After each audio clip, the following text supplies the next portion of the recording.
Hello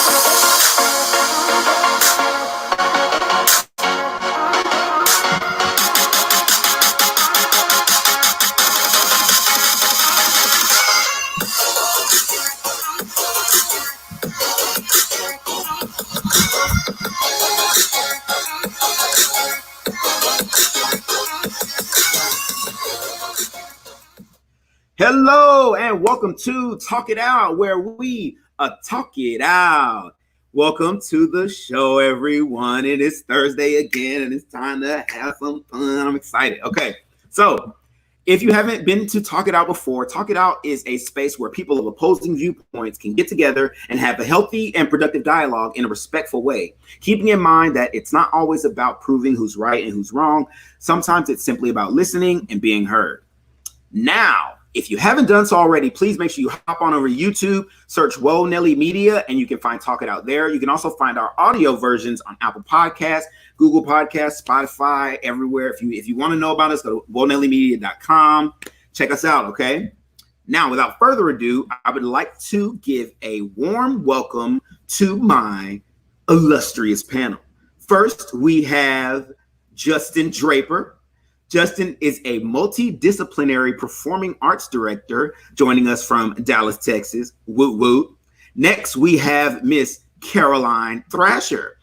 Caroline Thrasher has a BFA in theater performance from Columbus State University. She is currently living in Los Angeles, and before March, she was working as an actor, comedian, improviser, and an occasional Uber driver. Welcome, welcome. Oh, side note, Miss Caroline Thrasher misses Georgia for the Mexican restaurant's melty cheese dip, if you didn't know. All right.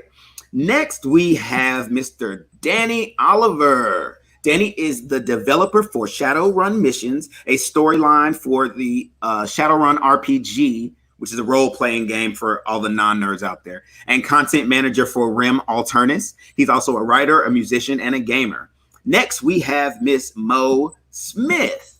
Mo is a critical thinker, a professional driver, and a debater. So that means she's bringing the heat. I'm expecting all the heat from her tonight. Okay. Next, we have my best friend, and it's our Facebook birthday. It's the Facebook anniversary of our friendship today. So happy Facebook friendiversary to you, Miss Alexandria McNeil. A transplant from San Diego, is a creative maven, using her background in English and her West Coast sensibilities to imbue her directorial projects with a powerful message and a Black perspective. She has a short that is on YouTube right now. It's called Finding You COVID-19. I watched it the other day. It's just hilarious. It's stupid funny. It's so funny. It's really good. So go watch that on YouTube. Next, we have Mr. Roy Archuleta Jr., who is a buddy of mine from the military. We were in basic together. He was born in Honduras, and he was raised in New Mexico. He's currently 28 years old. Now, he was a correctional officer for 2 years in New Mexico before he joined the military. So he's got a very specific idea of this topic that we're going to discuss tonight. And he was a U.S. service member for 7 years, had a medical retirement, and he did 5 tours overseas. Thank you for your service. And last but certainly not least, we've got Mr. Joe Jones returning to us from a long hiatus from the panel. Joe, tell me about yourself. I know you have a theology degree, right? It's true. I have a master's in theology from Duke University. I also have a child that is 1 month old, and she's in the 95th percentile of size, which means she is going to be able to crawl in 1 month, which is unheard of, and hopefully will be the size of Brienne Tarth when she is done existing. That's my goal. You know, a lot of people watching this are going to be like, who's Brianna Tarth? If you really have to ask that question, just don't. Just don't. She's amazing. Okay, so first we like to start off the show with quick little check-ins just to see how everybody's doing, see where their head's at. So let's start with our newest from the panel. Let's start with Mr. Archuleta.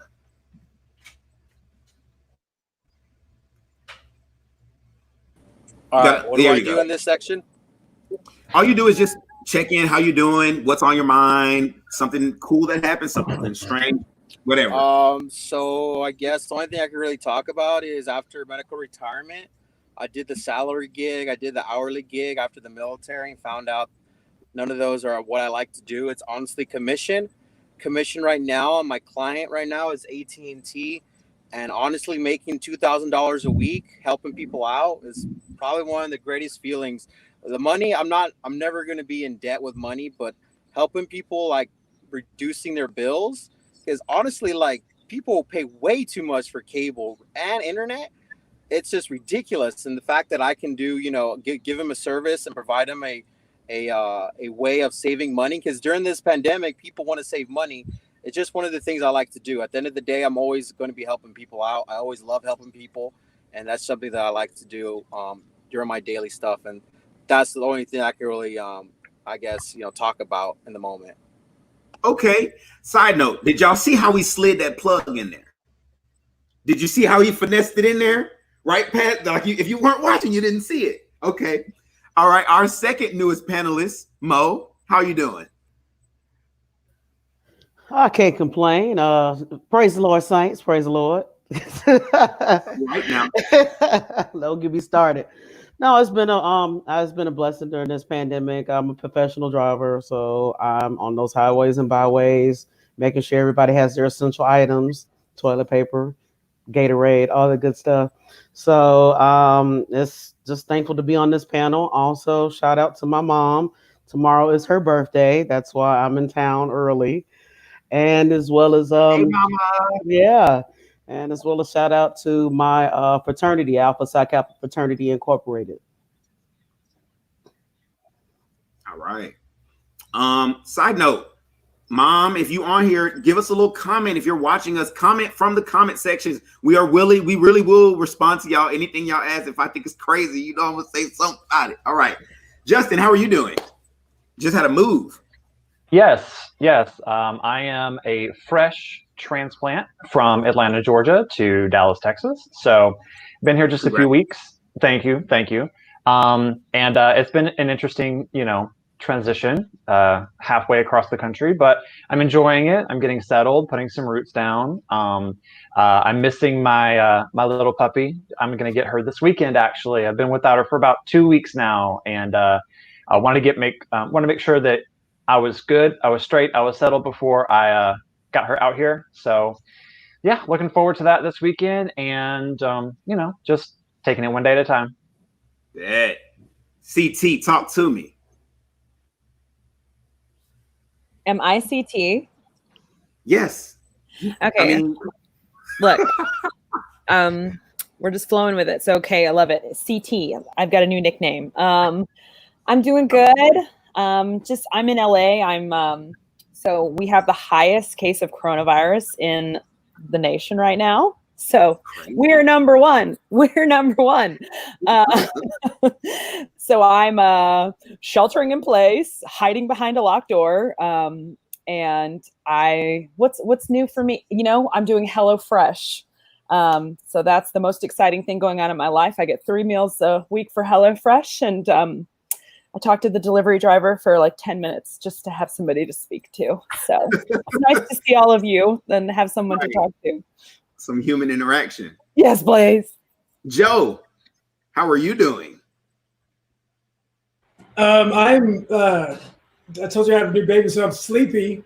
I didn't know much about kids. I didn't know they cried as much as they do when I was an adult. Like in the last 2 years, I found out they cry for there's years that they cry and whatnot, which I didn't know. But then also I figured that out before I had a baby, but then we had a baby, and I didn't realize that they ate every 3 hours. I knew they ate baby food or milk or whatever.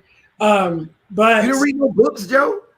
I did so much prep on how to get Tiffany ready for birth. So I know about all the phases of labor and all the trimesters, and I don't know anything about a newborn.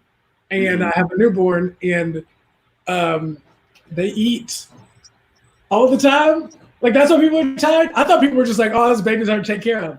But it's really, this baby wakes up every 3 hours, which is insane. That's how I am. Is just shocked at the crazy. Yeah, I'm sure there's more new things coming that babies are going to do that I don't know, but I'm sure there are. Okay. Danny, how you doing? Danny? Can't hear you. You muted me. I didn't even push my mute Did I button. mute you? My bad. Sometimes I just be, my fingers just get to muting. All right. Well, I see how it really is. I feel like you're going to find out about babies for like the next 18, 20, 21 years. I'm just saying. 72 years. That's just how it goes. As for me, yeah, it's been actually pretty big. We just recently had our big release. Rem Alternus, I'm the content manager for them. We finally put out our promotional trailer for Chicago Shadows. That's up on YouTube for people to catch. It's a concept trailer for a web series that we're trying to eventually get done. Big money stuff. And I got a couple of live stream RPG shows coming up the pipe. One is casted, another one I might be looking for a few cast members for, but you know, we might have to talk about some of that a little bit there. So we could get together about that after the show tonight. Other than that, hey, I'm here. I'm good. I'm ready to give some really wackadoo, probably contradictory opinions about our death penalty system. I think it's that type of topic, but don't hop over there too fast. What if I wanted to introduce that later, Dan? Man, come on. Wait. How wackadoo? Like, we should kill innocent people? Because that would be real wackadoo. Look. Don't have the conversation yet. That's later. You'll find out in an hour. For anybody that's watching, listen, it is thundering really bad here. Okay, so my dogs are freaking out everywhere. So if you see me like doing this, it's because they're freaking out. So just bear with me, okay? I'm gonna try to keep it together. All right. So now we're gonna go into our current events section. So usually we do current events right here, but I have this question that's on my mind that's based off of a current event. Oh, Alex, listen, I literally saved you for the end because it was friendiversary, right? But then Danny started going into the topic. So it's all my fault. I'll take it. It's on me. Let's check in with you. Alex, how are you on this friendiversary of ours? Unloved, clearly, is what I am. Okay, that's what I'm doing over here. Unloved and unliked. No, I'm just kidding. I'm fine. Still great. Always. You know, I know we did it in order for who's been on the panel the longest. So, yes, I'm here. Full-fledged OG. But I'm still sheltering in place, much like Caroline. So nothing new in these streets. I heard Canada just, allowed, amnesty for American citizens if they want to run from the election, COVID. So I'm just packing a bag. It's not COVID they're running from.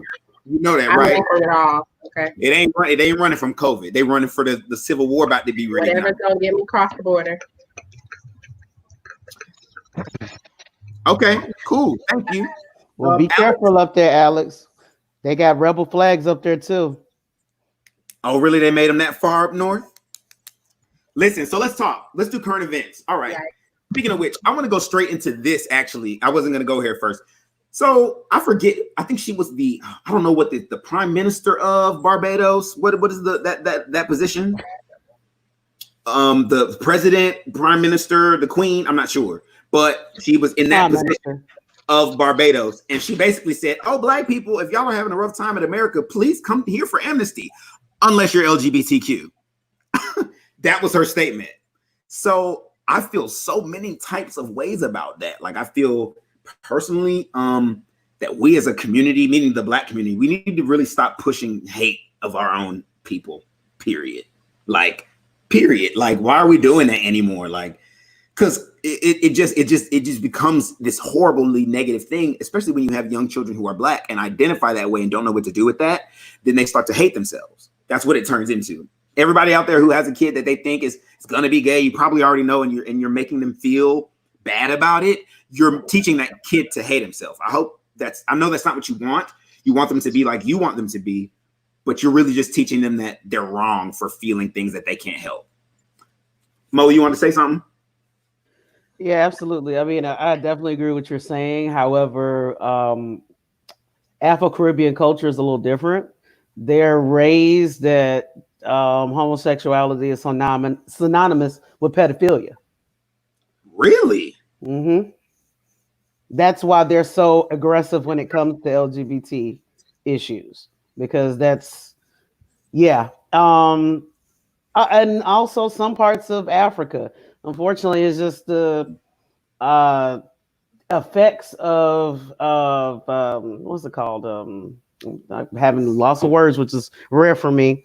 When you had these ministries, these Christian colonialism, yeah, colonizers basically, they're coming and taking, they've taken them to a foreign country. They basically taught them this religion, but they taught it under their terms. So it creates that. I guess where it creates that disparage image when it comes to LGBT population.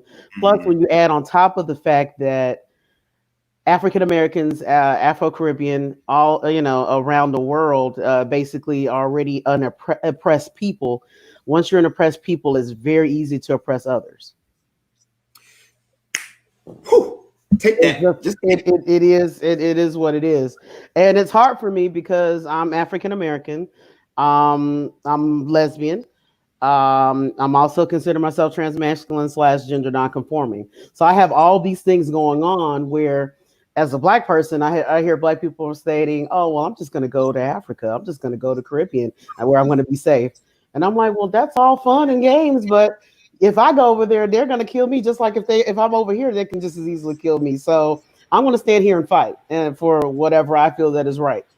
Also, I'm just general. Black people can't just go to Africa. That also doesn't work. Africa's like, it's a continent with its own history. Where are you going to Africa? You don't want to go to Egypt. South Africa has a great deal of their own baggage that they don't want just Americans coming over hiding from Trump. Like, I'm with you. I think the macro story is that we also have a narrative that is based in colonialism. That is, we're just going to go back to Africa, and we don't even like living in hot places in America. Well, here's the irony. Not the irony, but here's the thing also. Not a lot of people like to talk about. There was a country in Africa where a lot of our ancestors decided to go back during Liberia. Unfortunately, they have a lot of strife there too, because those descendants feel that since they came from America, that they're better than the people that were native to that country, that portion of the world. Yes. Although, then we could go there, we'd be newer Americans. Yeah, and it's worse. We can rule them and then free the Africans who they've been oppressing. That's what we should do. That's a lot of love. Undo. Caroline, I just want to open it up a little bit. Oh, I wanted other people to speak on that first, since that y'all should. Black people. That's what you want to say. Black people. Yes. Right. I'm gonna say it. Yeah. Because I'm definitely super white. So sometimes we need to learn to shut the fuck up. So I was trying to do that. But that being said, I agree with Mo. Mo's right. There is quite a hostile sentiment down in a lot of the Afro-Caribbean countries towards LGBTQ plus members. I used to work on cruise ships for like 5 years, and I spent a lot of time down in a lot of those islands. In fact, our cruise ship broke down one time when we spent a whole month in Barbados. And let me just tell you, you're better off sticking it out here and trying to fight the good fight.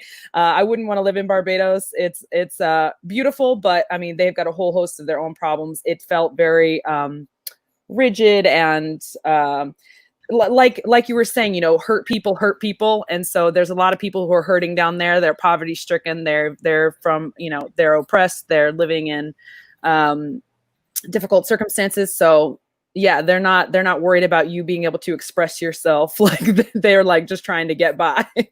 So she can save that. I think I do think that even though that is true, that those people have that sort of mindset, we still have to fight against that, because obviously that's not true. And it's not just Barbados and the Caribbean. A lot of different cultures, including ones in our own country, equate LGBT with pedophilia. And it's so disturbing to me, because there's just absolutely no evidence, and there's just absolutely no truth or basis in reality. It's just some evil lie that's been perpetrated to keep LGBTQ people down and to somehow paint them with a brush of immorality so that they can have a reason to hate these people.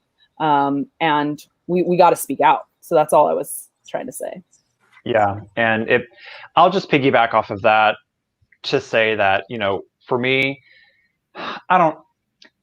I have, issues with the presentational aspect of how that went down. I didn't know about it. I didn't, this is fresh news to me, but like right now. Yes, like I missed that in my feed. Okay.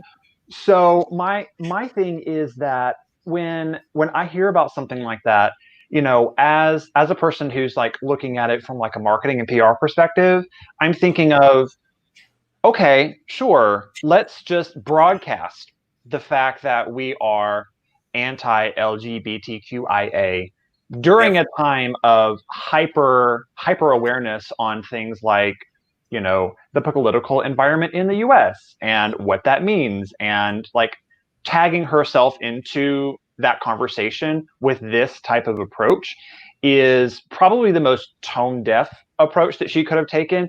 And, for people that are then, in the loop on the fact that that was announced by this person of authority, are now maybe, probably rethinking their holiday travel plans to anything close to, her country.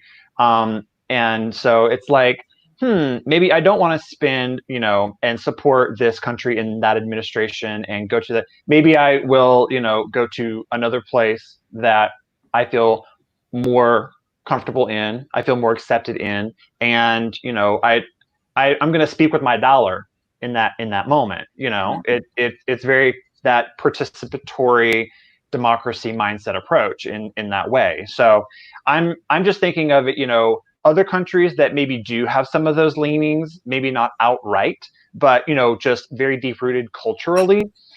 Their PR team is not, giving the green light on some of these announcements to say, oh, we would love for you to come and travel in our country and vacation here and look at this, these fantastic parks and beaches and whatever. Oh, but by the way, we don't like these people and these people and these people and these people. Like, like if you're trying to represent your country on the world stage, you don't typically include that type of exclusionary language in your pitch. You know what I'm saying? So it would never be said, oh, please come to Barbados to vacation unless you're XYZ. Go ahead, Mo. Yeah, I get exactly what you're saying. However, I mean, I would have to at the same time disagree, because Afro-Caribbean, African-American, they're a very religious set of people at times and very conservative. So a lot of times, especially under the mask of Christianity, they feel that there's no amount of money that I can sell my soul with. So if I feel that this is a morally taboo or an abomination per what the Bible states, which is not even completely accurate, then regardless of how much money you have or what you're bringing to my country, I'm not going to take it because I have the moral high ground and within that culture. So and also culturally, they're very blunt people as well. I have a question to the group, I guess, bouncing off of that though, like, because when you say Afro-Caribbean, that's the term. Yes, Afro-Caribbean people are highly religious. Yes, and anyone who is in the panel or watching that's religious can chime in on this too. Isn't and specifically you're speaking to Christianity in that instance, correct? Absolutely. I guess the expert Joe, I think you would probably concur with that as well, right? Right, the theology person. Yeah. Joe, she's saying, look, he watched the baby. I know. She was saying when it comes to Afro-Caribbean culture, they're very Christian, that Christianity is their base. Okay, right. So basically, but my understanding of Christianity is that it's supposed to be based in, love. And I could, that might be my own personal interpretation on it, but the whole principle is taught by Jesus, which is the basis of Christ. Someone's naivety is showing. Right. So I'm trying to understand, like, love is the key, because Jesus didn't hang out with saints. I mean, well, he did hang out with saints, but he also hung out with murderers. Greg, you trying to make a case for what Jesus would do? Or are you talking about like what people No, do I'm with trying to make religion. You say you wouldn't. I mean, what she said was some people feel like I wouldn't sell my soul for money, which I get, but then isn't being That's the hateful, attitude. especially when it comes to extremisms, because these extremes go really far. Like, I think if I build up in my child's mind that gay is so bad that this kid grows up to hate gay people, I'm not saying that he is one, that he grows up to hate people so much that he kills one, I'm not blameless in that. I help that child. I'm part of that. Yes, I have a general thought about how people's like brains work. That is like, I don't think everyone is taught to think in abstract concepts, or like they don't get it. I just don't think it's possible, right? And so, what that means is like if religion has several things about it, if Christianity has several things about it that overlap, right? An abstract concepts means you can hold both of them in tandem at the same time, interpret them and make decisions. Maybe this one applies here, maybe this one applies here. Maybe when you overlap them, there's another like pathway. I think so. That way of approaching information is, I think, the breakdown for a lot of people when it comes to anything that is complex. That they then have to say, well, how does this apply to someone who isn't me, or how does this apply to someone who I know who's done everything else but not done this one thing? And so even though what you were saying may be true, what you're also showing is your ability to handle abstract thoughts and make adjustments and apply them. And I think because there are a lot of people who are given the luxury or not challenged in a way that enables them to learn how to apply abstract thoughts, they're only holding one at a time, and they're seeing everything through that filter. So although they may be responsible for their child killing themselves down the line, all they can hold presently is that if they did not hold their child accountable for being gay, they would be sending them to hell. And that's the primary fear and the primary lens they're going to see everything through. And asking them to insert another lens that would change the way they're thinking is just extremely difficult. They picked one, and it's going to be that one, and everything else, especially with Christians. I think American Christian, I think generally Christianity has been set up in such a way that the reassurance you get from a future that would be heaven also is juxtaposed with this hell. And it's very hard to get them to see it in a different light, because it's the number one thing you show up in initially, and it's still reassuring the rest of the time you're there. I have a question, but before I move to this question, is there anyone else who wants to? I'm kind of lead this as a jumping off point to another topic that's similar. Is there anyone else who wanted to comment on that really quickly? No. Okay, cool. Nothing that wasn't already said. Right. It's great. This turned into something I really feel like we could dig into this for like an hour and a half for real. But since we're talking about this week, the military made a ban on the Confederate flag. And I don't have all the details from the article. I should have, but I had a long day. Basically, as a result of them banning the Confederate flag on military bases, since there are 3 military people here and also 3 LGBTQ people here, I would love to have this conversation. They also ended up banning the Pride flag and the Black Lives Matter flag from all military installments as well. And the response that Biden made, Biden said, how insensitive is it for you to take a moment for us to stand up and say we don't condone hate, to then also diminish a symbol of diversity and inclusivity? Like, how short-sighted are you? And I would love to have this conversation with you all. I kind of want to hear, I see you, Mo, but Danny and Roy been real quiet, so I'm going to pick on them real quick. So I kind of want to hear from one of you, because we're the veterans, and you guys have, like, Danny's 24 years, you're 7. Y'all both went overseas. I would love to hear your opinion on that. I'll let you talk first, Danny. He ain't slick. Okay. So I didn't know that they had included the Pride flag and the BLM flag. It happened like yesterday. That said, I can see what's going on with it. It doesn't make it necessarily right, but I can kind of see where that might be coming from, right? So you got the military, and the military is a traditionally conservative organization, right? And it's an interesting thing is that you can almost always check the military for like BS that the administration, whatever administration that is, I'm not just talking about the Trump administration, but any administration, you can always tell, like, if something they're putting out is BS, you can kind of look at the military and see what they're doing. And the most recent examples would be like, what was the military's COVID response, right? So is COVID a hoax? Well, what's the military doing? Well, they're responding to it. It's not a hoax, right? Because the military knows. And in much the same way, when you start looking at like the question of whether the Confederate flag is a symbol of white supremacy, whether, you know, and it might not be for every individual, but overall it is. And the military has finally come to the point where it's seeing that, and it's saying, okay, yeah, it's at the point where its symbolism as a symbol of hate is greater than any other symbol that it might provide across the military. So we're going to go ahead and pull that right now. So it's an interesting thing to kind of always look to the military and see what they're doing. Interesting side note, the military is preparing for global warming or global climate change, but whatever. So the I see Caroline. So let's get into this. Let's get into the pride flag. So obviously, I don't see any way that the pride flag can be seen as a symbol of hate.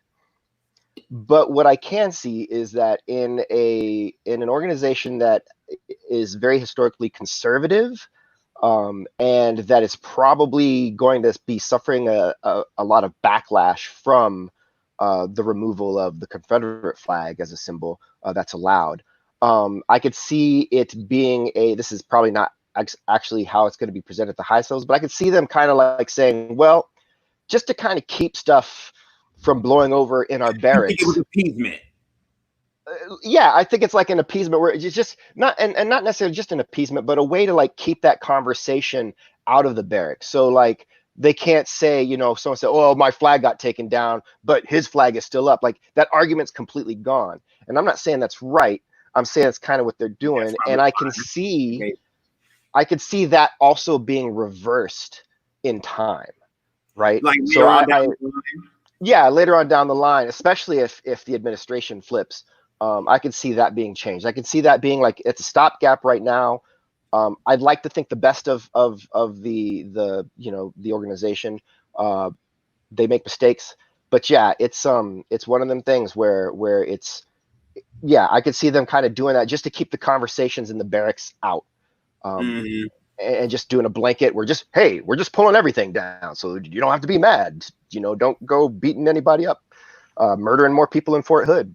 You know, like, so. Mo, I think you're muted, girl. Yeah, no, I'm mute. I had to take a moment. I had to take a breath because I had to be respectful because my father. Yeah, my father is actually Air Force retired, so I have to be respectful. But I'm really upset that this even started to be a controversy to begin with. How dare they place a treasonous flag up in their barracks, in their vehicles, anywhere on that base? That they were traitors, but yet they still have monuments around this country. They have flags talking about, oh, it's heritage. No, that's treason. That's number one.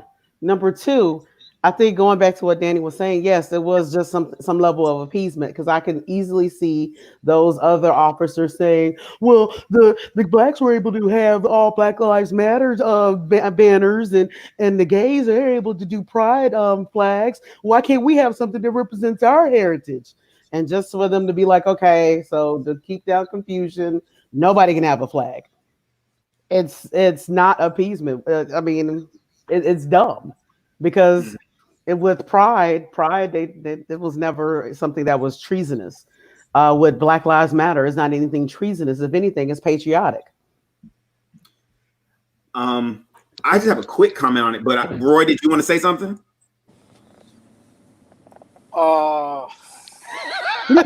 Yes.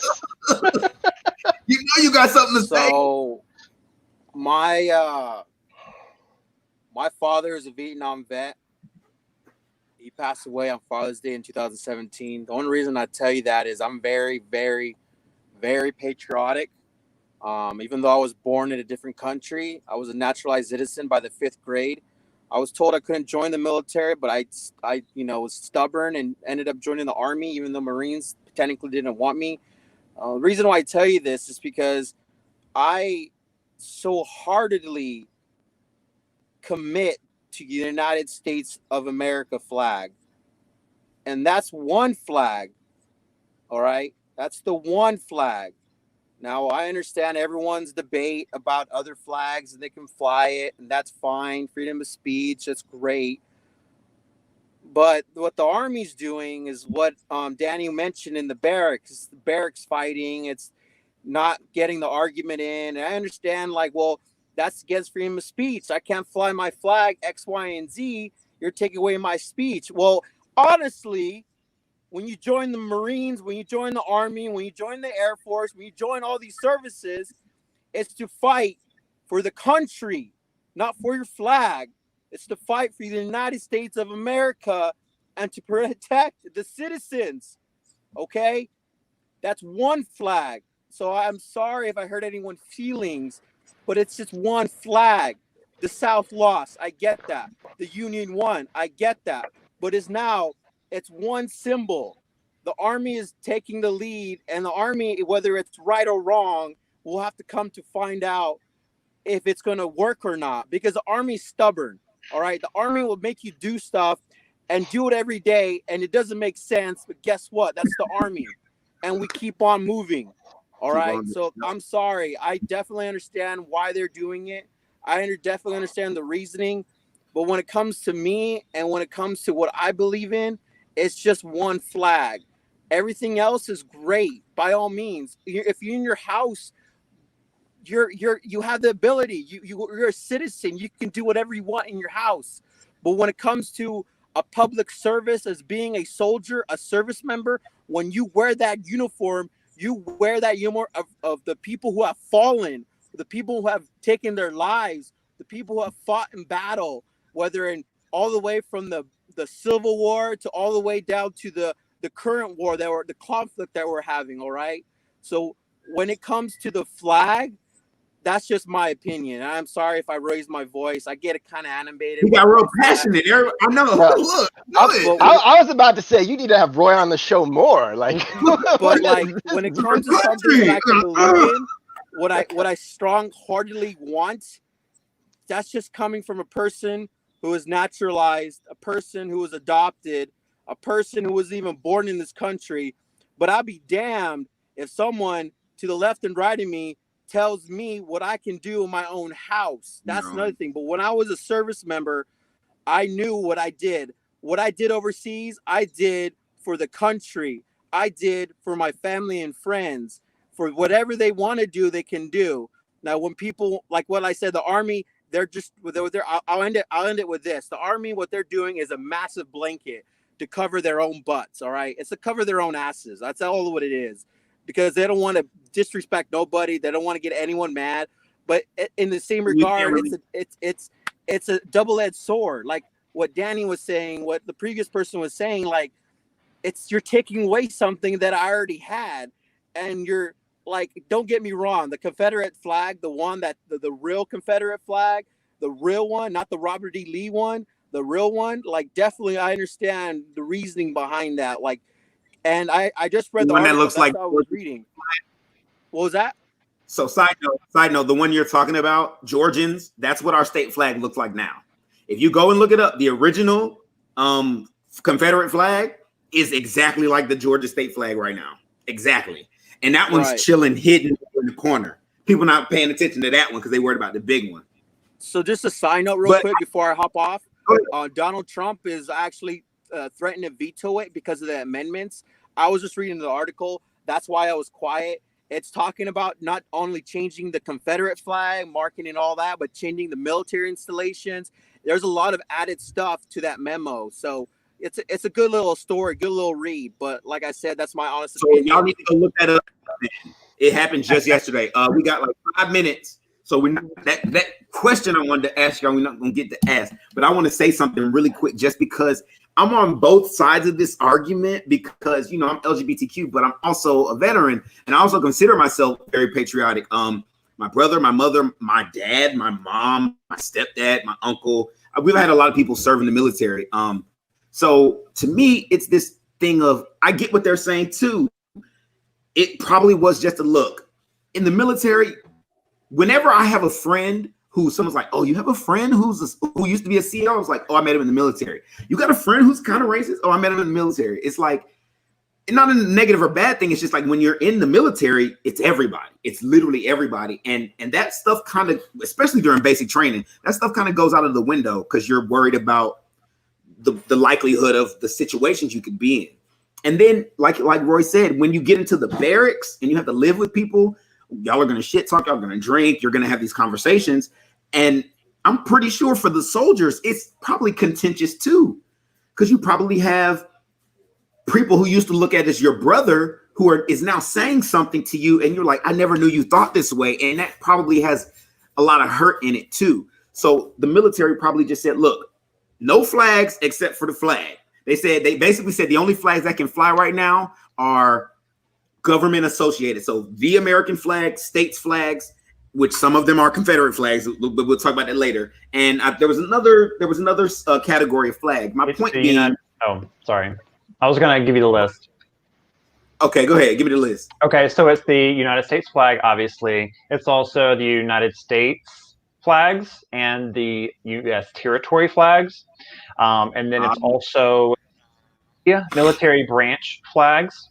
Those are the only approved flags. And that's basically what Defense Secretary Esper said. He didn't necessarily ban any specific set of flags. He said these are the only ones that are approved. Therefore, he just gave clarifying language to sidestep what the Trump administration was trying to do, which was saying, okay, well, all the flags are fine. The Confederate flag, you can't ban the Confederate flag. Okay, well, we're not going to necessarily spell out that we are banning the Confederate flag, to say these are all of the approved flags for all bases and forward encampments of the United States military, period. The Marines were already doing this, and they had already been leading this type of progressive approach to their base culture. And because all of this has kind of flared up in recent months, and really recent years, it's been a journey of clarifying language and cleaning up culture and things of that nature. So I think that it was a very smart thing for Defense Secretary Esper to do, because it did as much as he could do in that memo to kind of move the military in the right direction of what the general public is wanting to see and wanting to do and things of that nature, because nobody disagrees that the U.S. flag is what should be displayed. Nobody disagrees that state flags and territory flags are more than welcome. And oh, did I say allied countries? I think I did. But those are all welcome, but as soon as one flag is interpreted as being, a social and political issue, like the pride flag or the BLM flag or anything of that nature, then it starts to degrade the unit mindset, in my opinion, and takes away the focus from the mission at hand and the goal at hand and things of that nature. So in my opinion, it was a very progressive thing to do, but it was probably the only thing he could do without risk of causing. The issues that I had with it was more about the timing of it all, and it seemed to conflate the issues of it seemed to attach the issue of getting rid of this symbol of hate with they were just at the same time. And that's what issue I had with it. But I want to see if Alex has something to say, because she'll sit in the background and just make a lot of facial expressions. So for the people listening to the show, ain't gonna you are conflating the issue right now, sir. Okay, come on, Faye. Don't try it. Come on, Faye. Anyway, I mean, I agree. First of all, my opinion is very limited. I have a father that's in the military, or he retired from the Navy, but my idea of the military from him has never been a positive one. So I try to sidestep it for the most part. But I definitely agree with Justin. He did the best he could with the situation at hand. And it is different. At least they made a stance about it. They could have just, ignored everyone and continued on doing what they were doing. So at least an adjustment was made. So I give them a small prop for that. An adjustment was made. Touche. Well, guys, I had this question I wanted to ask. I'm gonna ask it, but I'm not gonna really let y'all answer it. But I really want to talk. Look, This guy. there's some stuff that's happening in media. We got to all the good political stuff, but it's some juicy stuff going on in the media now. We ain't talking about, okay? Like what? So I wanted to add. Well, I'm not gonna speak specifically about this because I don't like the way people are talking about it. But I'm gonna ask this question that's gonna be clear what I'm talking about. So, do you think it is possible? We got like 10 minutes to discuss this. Do you think it is possible for a person to love more than one person at a time? I'm done. Yes. I want to know if you feel like you think can a person actually be in love with more than one person at once? Straight dumb question though. You mean like you can only love your mom and you can't love anybody else? Was that shade? That's valid. I was just wondering. No, I mean like your husband or your wife. Can you love more than one person romantically? He means Jada Pinkett Smith and Will Smith. You're trying to ask.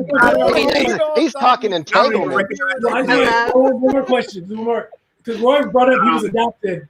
And so, like, could you love two children that you adopted at the same time? Could you? Or would you like, no? About it, like, I just look at it because we've had the conversation about polyamorous and all this other stuff. I'm just thinking, like, could I see myself being in love with two people, like, in love? Like, I'm pretty sure I could hook up with or date with, but I don't know if I could actually be in love with someone else at the same time. So I'm kind of just want to know. Have you never watched The Bachelor, The Bachelorette? They're falling in love left and right. But it's not all at the same time. It's like in and out, right? There's a show called Live with Kelly and Ryan. You're talking about is called entanglement. So I don't watch it. It's not loving two people. It's whether or not you're in an entanglement. It's not loving two people. It's the new word. It's catching on like wildfire. Entanglement. Yes. Look. Seriously, y'all think so? Go ahead, Mo. In all seriousness, I've been fianced, but I've never been married. So fianced. Oh, I love that. Yeah. But yeah. So once someone is married and is in a lifetime commitment, that's a whole completely different ball game. Especially if they've had the agreement that they're under no circumstances are going to divorce each other. And it's the tale as old as time, it's just that we're in the age of social media and instant information. So everybody has more access to your business. This is something that is not new. People falling in and out of love all the time. I think, yes, you can be in love with more than one person, but it may not be at the same time. See, that's what I think. I feel like it would be hard to be like in love with more than one person at a time. I think you also have to figure out if you believe in like monogamy and commitment. Like you can be in love with multiple people, but if you aren't looking for multiple relationships, that's a whole different story. But being in love with more than one, I don't know. I feel like you can because you love a lot of things at the same time. You like chocolate chips, you like rum raisins. So like, there's a lot of things that one person might have that the other one doesn't have. One could be a boy, one could be a girl, one could be, giving you all that you need, and the other one can be like interested in taking all the things away from you. I don't know, but I definitely think you could be in love with two people. I think this is just it's a really hard question to tackle if you've been brought up in a monogamous society, because what does it look like to love more than one person at a time is something that we really don't know, right? We don't know what that looks like. We see the media, we see what what other people have said here and about. Do I think it's possible? I certainly think it's possible. I think it's definitely possible in our society, or depending on the types of agreements that you have. And the standard agreement in America is, one person in a committed relationship monogamous, right? That's a standard agreement. But people have different types of agreements when you get into like polyamorous relationships. So the question isn't like, can you love more than one person at a time? It's like, can you actually handle giving love and loving people at the same time? Like that's different, because love is infinite, but time is finite. See? Yeah. Exactly. And I think that, you know, for a lot of people, it's opening up a conversation. I think for some people, it's opening up a conversation too, because on previous episodes, we've talked about, you know, the gender spectrum, the sexual orientation spectrum. And I think this also taps into the monogamous, you know, polygamous, you know, spectrum. You know, it's not a yes, no, it's not an up, down, left, right thing. It's not a black and white. It's a shades of gray kind of approach to the human experience, because you're going to have all types of variants, not only within your own type of, you know, internal wiring, and you're also going to have a whole new set of variants on your upbringing and the nurture that you have throughout your life to give you these different experiences and these different touchstones of, I do like this, I didn't like that, that was a bad experience for me, so it kind of turns me off now, and da-da-da. And like, you know, it's a much broader web than, you know, some people even think of. It never crosses their mind. They just think of, oh, you know, a wife and kids and 2.5, you know, white picket fence, 2.5 kids, you know, that's just kind of like what their mindset has been, you know, kind of framed as. Their worldview has that framework, and it's very hard to break. So I think that, you know, if some people can look past that picture of, you know, society's expectations, then it'll open a lot more opportunities. And not to say that, oh, everybody has to go out and like do everything all the time. It's, you know, it's like, just be okay with exploring, be okay with allowing yourself to think and to feel. You know, I think a lot of the biggest hurdles that we experience are boundaries that we set within ourselves and doors that we close within ourselves, and that it creates, you know, a lot of internal strife, and then we project that on others when we see that these things are different and not what we think should be. So it's a interesting conversation for sure. Before we leave this topic, okay, I'll let you speak, Caroline, but I just want to tell y'all something. Look at this. Oh, that's what I need to talk about. Whoever brought Charles needs to go get their man. Okay. Let me tell you about Charles. You better tell me about Charles. You better tell me that he's a Purple Heart. You better tell me he volunteers with children. He feeds the old people. He better do something good with his life, because I don't like that comment, Charles. You need to redeem yourself, baby. It's untrue. Okay, the shoe is gonna start to fly right now. You know I'm barefoot, but if I had a shoe, I'd fling it right at Charles right about now. And Danny's gone because he can handle the heat. For anybody who is listening and not being able to watch, the comment says it will be hard for a woman and easier for a man. Just my opinion, LOL. Now let me duck before the shoes start to fly. Ooh. So I guess he logged off after he put that comment. Charles will be on the panel this. Hold on, Joe. Charles is going to be on the panel this Saturday at 3. So he can't duck that one. So Twitter fingers for Joe. I think it's worth noting that we can attack Charles, but also the reason it may be harder for a woman than a man is that there is a degree of agency that comes with privilege. He said age. Agency. It comes with privilege. Okay. And so if we have a society where women historically make less than men, and the relationship they have with a man has historically put them in a place where they have more security and safety, we are also training people to culturally believe that it's difficult for them to have the options and freedom to risk having a looser association or more free association that I think oftentimes think of when somebody says they're polyamorous. It's the same way we think bi people are greedy or they're unable to commit to one thing, right? So if we have a society where the idea of loving more broadly means that you have looser commitments to anyone, and those who have looser commitments to you, and you have less safety because you are a woman who has less money, it is also possible to say that women may not have any less drive or desire to be able to love two people at once. But we have created a scenario in which it is more risky for a woman to talk about relationships in a way that would make her less secure, because we have weighted the amount of relationship she has with a man unfairly. And that doesn't mean that a woman actually wouldn't want it. It just means that, and Charles may not be woke enough to know that's the piece of where it comes from, but like, it still could be true. It just may be rooted in a bigger thing than Charles was like alluding to in his statement. So I like Joe. I like Joe a lot, and he's a new dad, and he made a lot of good points. So I'm not here to come for Joe, okay? But I will say that there is a big difference between a woman feeling safe and secure, wrapped up in her little Karen patriarchy burrito blanket, and being in love with someone and not being able to feel complex feelings like being in love with multiple men or women at the same time. Now, my husband's over here in the corner, so I need to watch my mouth.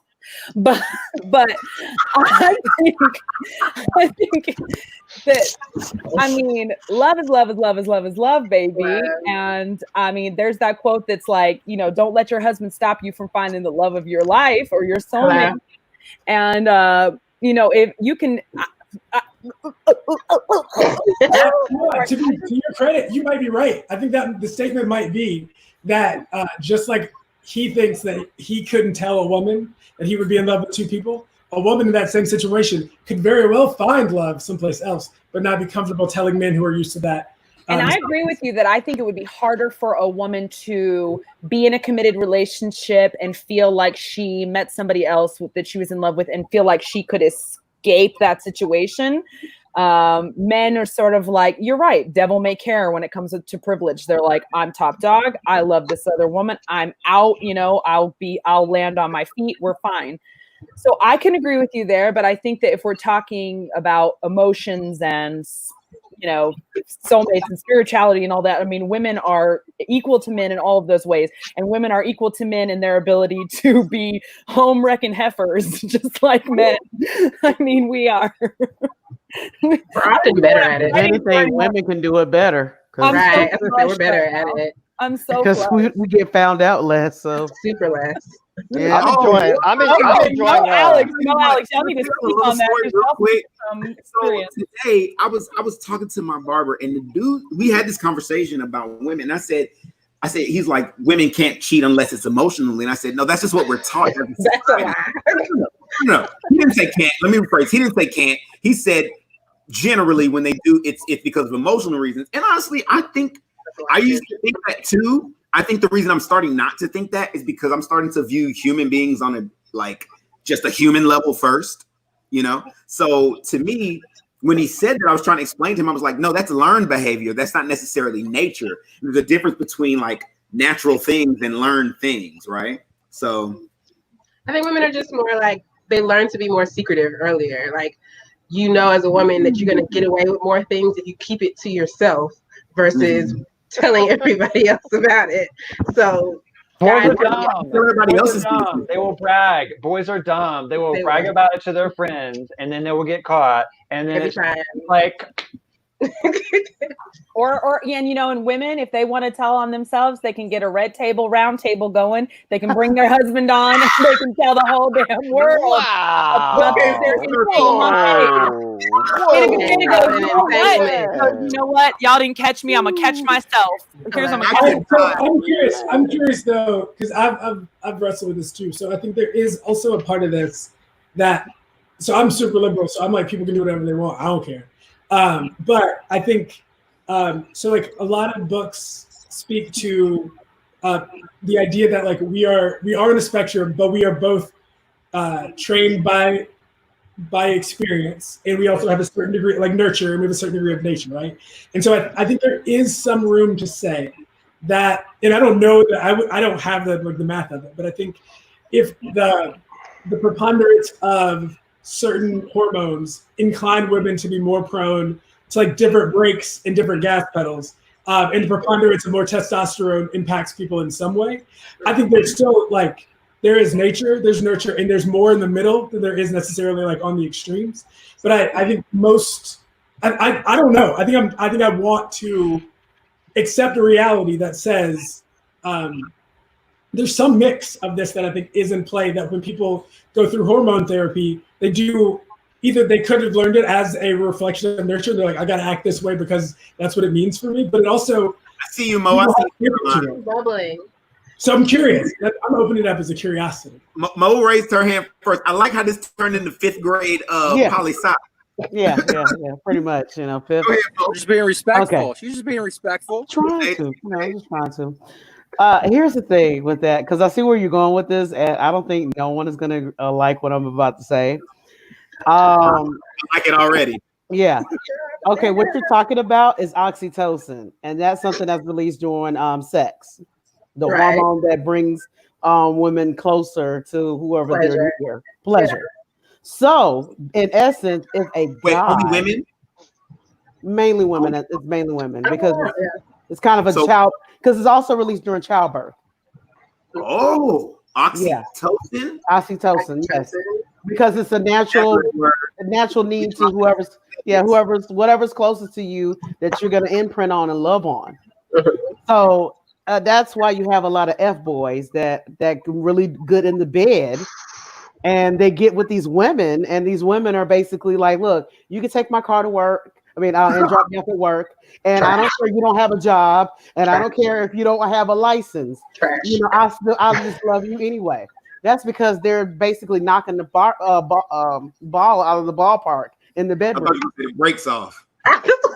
Well, the winners and everything else. So so basically, a lot of times when women cheat, also that's because the guy may be a nice guy, but he's trashing back. He's man, and it's not willing to learn, because a lot of women are willing to teach you. Hello. Okay, so let me ask y'all a question, because that's a question I want to know before we go to the main topic. We're going to get to our main topic. Okay. right. All this in the death penalty, like Jesus. Right. Is there ever a point where someone is just like, you know what, they're unteachable? People who are unwilling to learn. So it's a willingness. It's not. It's if I don't feel comfortable, like I should feel. If we're having sex, we should be comfortable enough to be speaking to one another about what we like, what we don't like. You know, ooh, I saw this thing and I want to try it. You know, would you be down to try it with me? Right. If you're having sex with someone, y'all should be at that level. But if they're like, oh, was it good? And you're like, well, you know, it wasn't your best this time, but maybe next time. And they're like, oh my God, you know, you tripping, okay. No, then you can just get out and carry on with your life. Right. Now, I do subscribe to the book of Megan Thee Stallion. She said, if you got an ass, boy, you know you didn't please me. Oh, listen, y'all, before we move to this is the perfect way to go to our main topic. Look at the screen. Wait, what? Charles, we're going to forgive you some other time. Okay? Not tonight. Not tonight. Maybe Saturday. Too soon, Saturday. Right. Come back another time. But he hit us too soon. Okay. So before we go to our main topic, shout out to Anchor.fm. Anchor is where you can go to find the audio versions of the podcast. Anchor.fm/WNM. And if you ever want to make a podcast, go there. That's the dopest place to make podcasts. Everything you need is right there. So hearts to them, okay? Now, I have one. Let's go into our main topic. So our main topic for tonight. Anchor's made by Nazis. What? I heard the last word of that sentence. Anchor's made by Nazis. I'm just saying. Is it really? No, it's made by people at Spotify. But I just want to. You can't say negative. I'm gonna have to go through this whole. You gotta come with receipts and facts. Now, come on. I'm sorry. Anchor is a great product made by people who didn't commit the Holocaust. Black goes nowhere. Can't do nothing new. Why are you messing with his money? Hey, I'm up here trying to live. Terrible. He invites you on his Thanks for the show. last episode. Damn, you man, know. how you Yo, gonna Joe's play him like like dude that? from Mortal Kombat. That's where he gets his bread from, my man. That's where he But gets his bread. now You he's gonna got to look just into do that it. to him? Right. Look. Now you have hey, to. we're gonna need to hook him up with some AT&T because now he's out. Right? Hey, real quick. Hey, if you need $200, just let me know. I'll be able to send you $200. That's a real friend. He said Hey, it. this happens every day. Side note, we're moving to our main topic now. All right. So this week, they brought back, I think there were 2 federal executions that had happened for the first time in 17 years. I believe it's been since a person was actually put to death legally in this country, federally, on the federal level. And I don't know how long it's been on the states level. I know some states, correct me if I'm wrong, have abolished the death penalty. Yep. Currently 30 Have not. states is Big active. facts. Big facts. And I know that this is I know that there are people out there who are strongly pro capital punishment.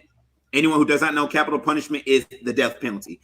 But I couldn't get anyone that was like super hardcore pro. We had issues with scheduling, and that was shade. Anyway, You know, not Voluntary.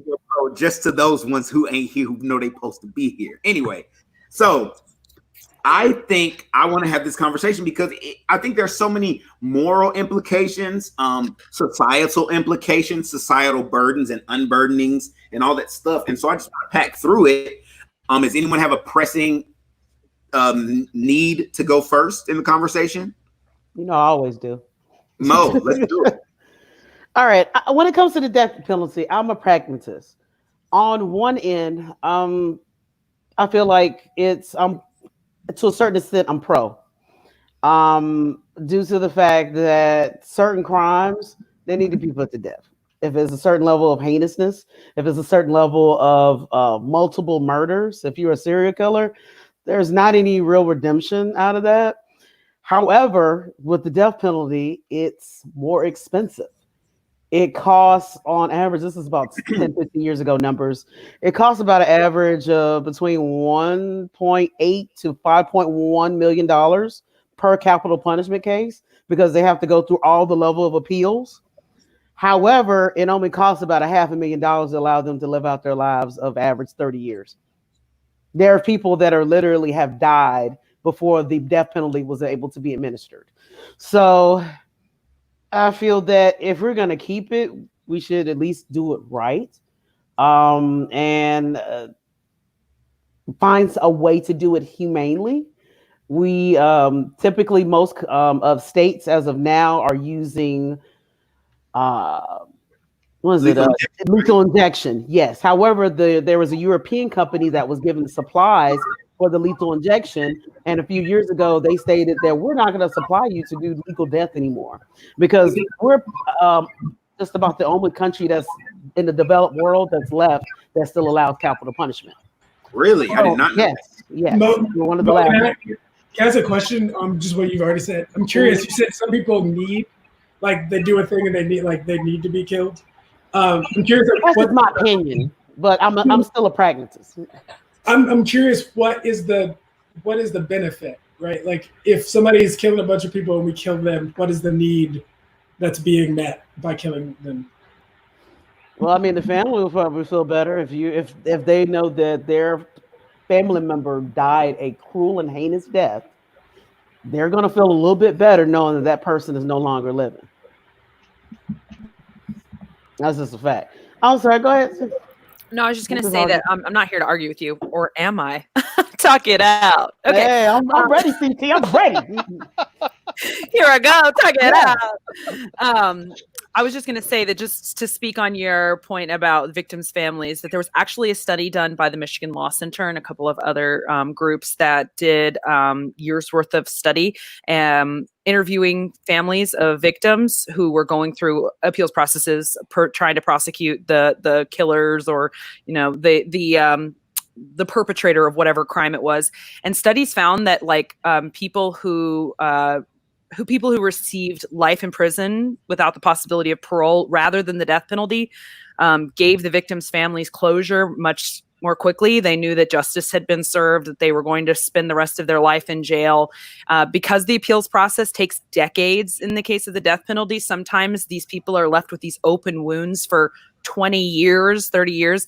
And so actually just speaking on that one little part, they found that statistically speaking, at least this particular study that I'm referencing, that victims' families experienced better emotional, behavioral, spiritual, psychological benefits by seeing the person prosecuted quickly. Just heads up.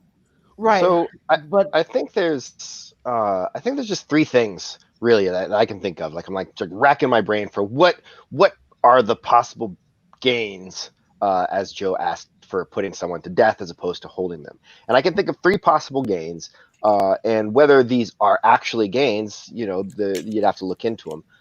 So the first one is what Mo just said. It's about that closure. It's about feeling like justice has been served, right? So that's a potential gain. The next one is how much it costs. Is it more expensive to put someone to death than it is to hold them for life? Because I, as a taxpayer, want to go the cheapest route on these guys. That's just that, right? That's the taxpayer part of me. And then finally, the third one is, does it deter criminal activity? Does it stop people from committing crimes additionally? So those are the three things. Like if you're saying, hey, if we put the death penalty in effect, these are the three things that we're getting out of it. If those aren't true, the kind of the idea of having a death penalty or needing a death penalty, I think, does start to fall apart. There's also the question of like whether or not we're here on this planet to play God and to make choices about people's like mortality. And also, like, you have to mention the increased rate of Black and brown people who are being incarcerated there, for different offenses like drug convictions, or, if we're talking more heinous, violent crimes like murder and sexual assault, things like that.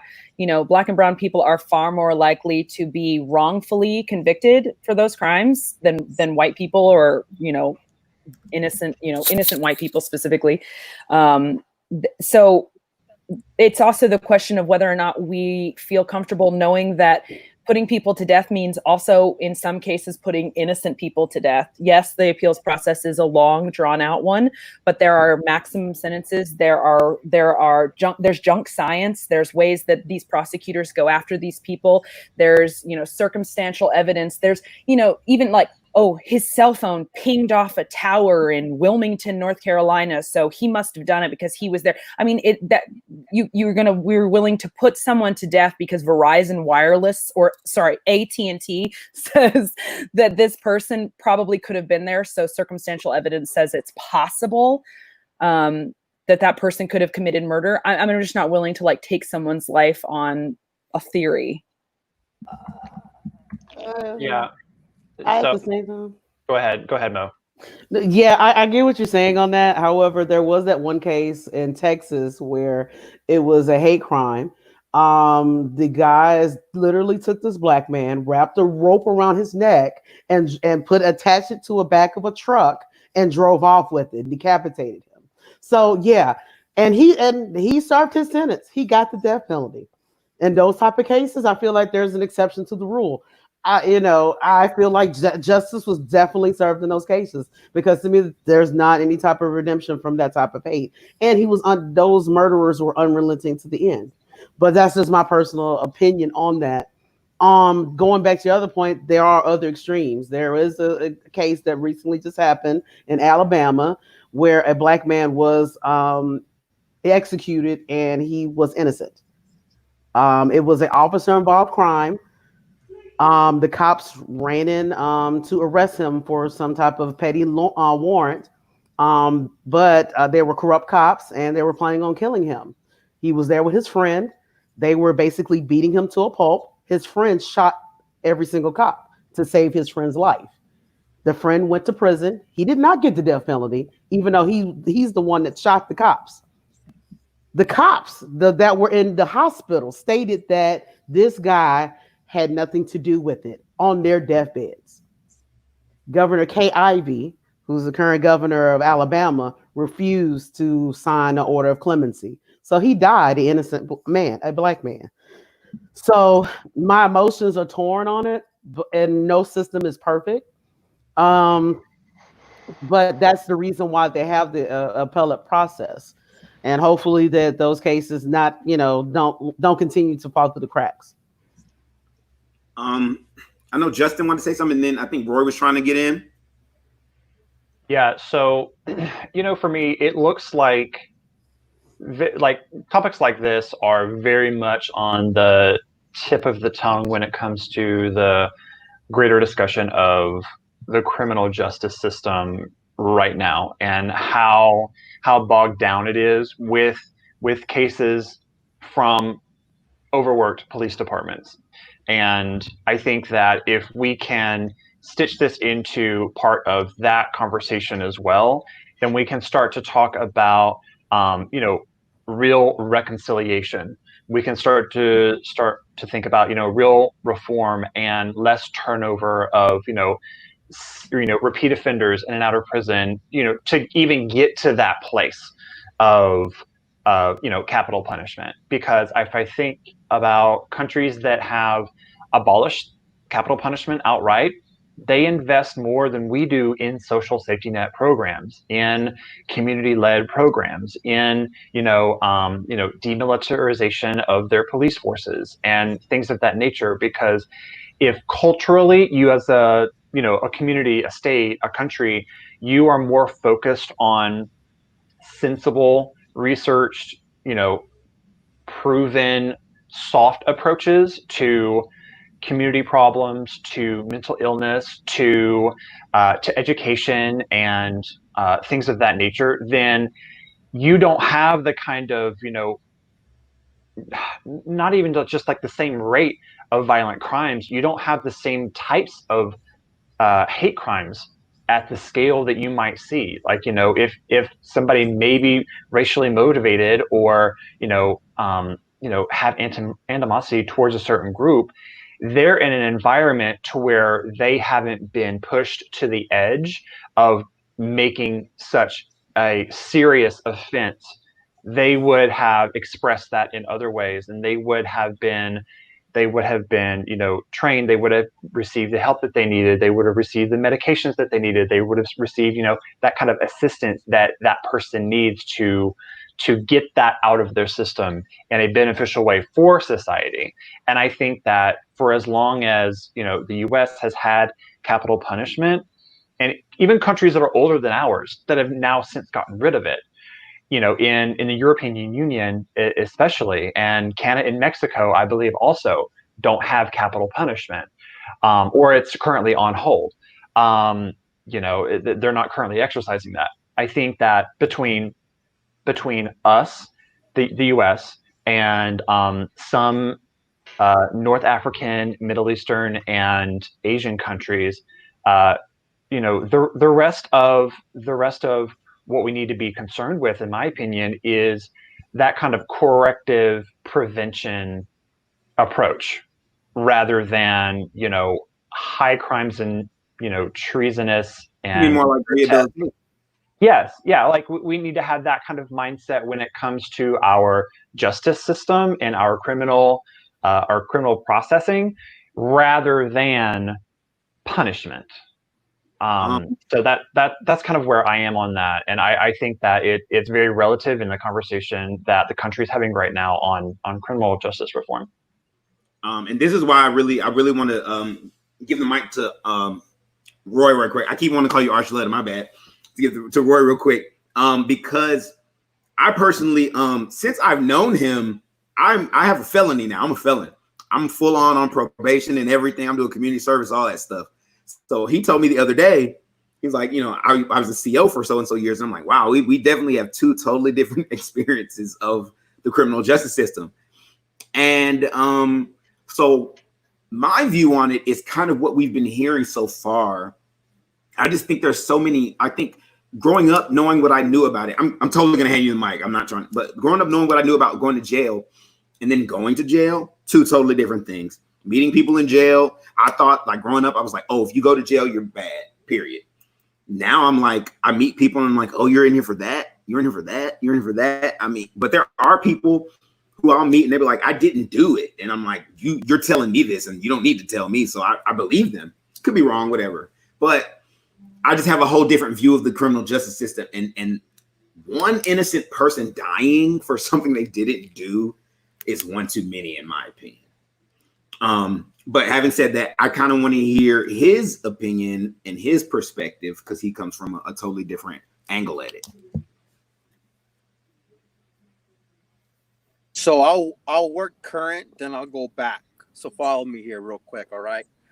I've been to war 5 times, and I know you guys have been talking about, I don't know all your names, but off the top of my head, I do apologize, but playing God, okay?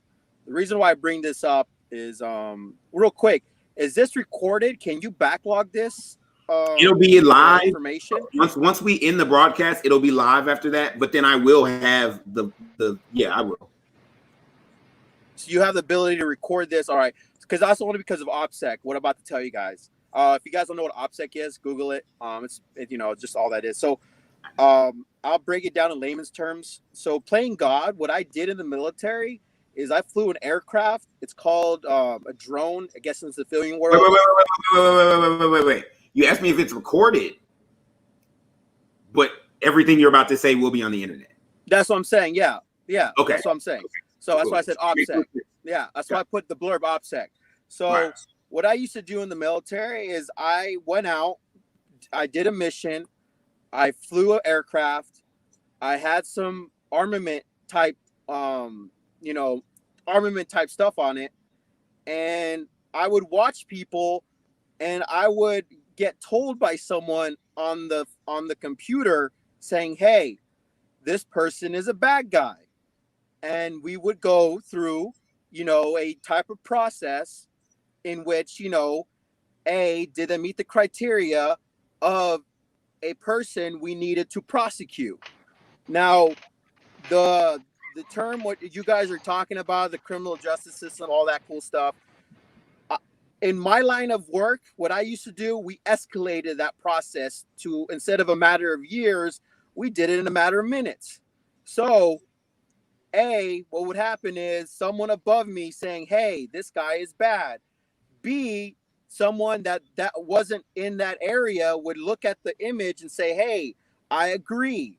Then I, being the last line of defense, because I was the person operating it and the person in command of the said aircraft, I would be the person who'd say, okay, I also agree.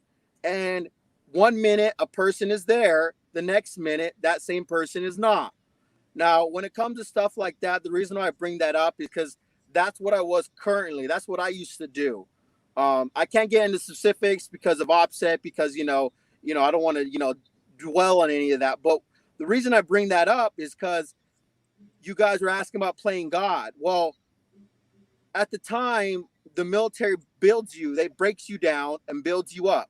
You follow orders, you take command. That's it. That's all you do. The reason why I bring it up is because at the end of the day, 5 years, 10 years from now, people are going to start remembering, well, what I did, was it right? What I did, was it just? What I did, only thing I can go off of is what someone told me based off the intel, based off the case, based off of who said what and everything else. And that right there is something I personally will have to live with. That right there is the expedited process. Now, going back as a correctional officer, like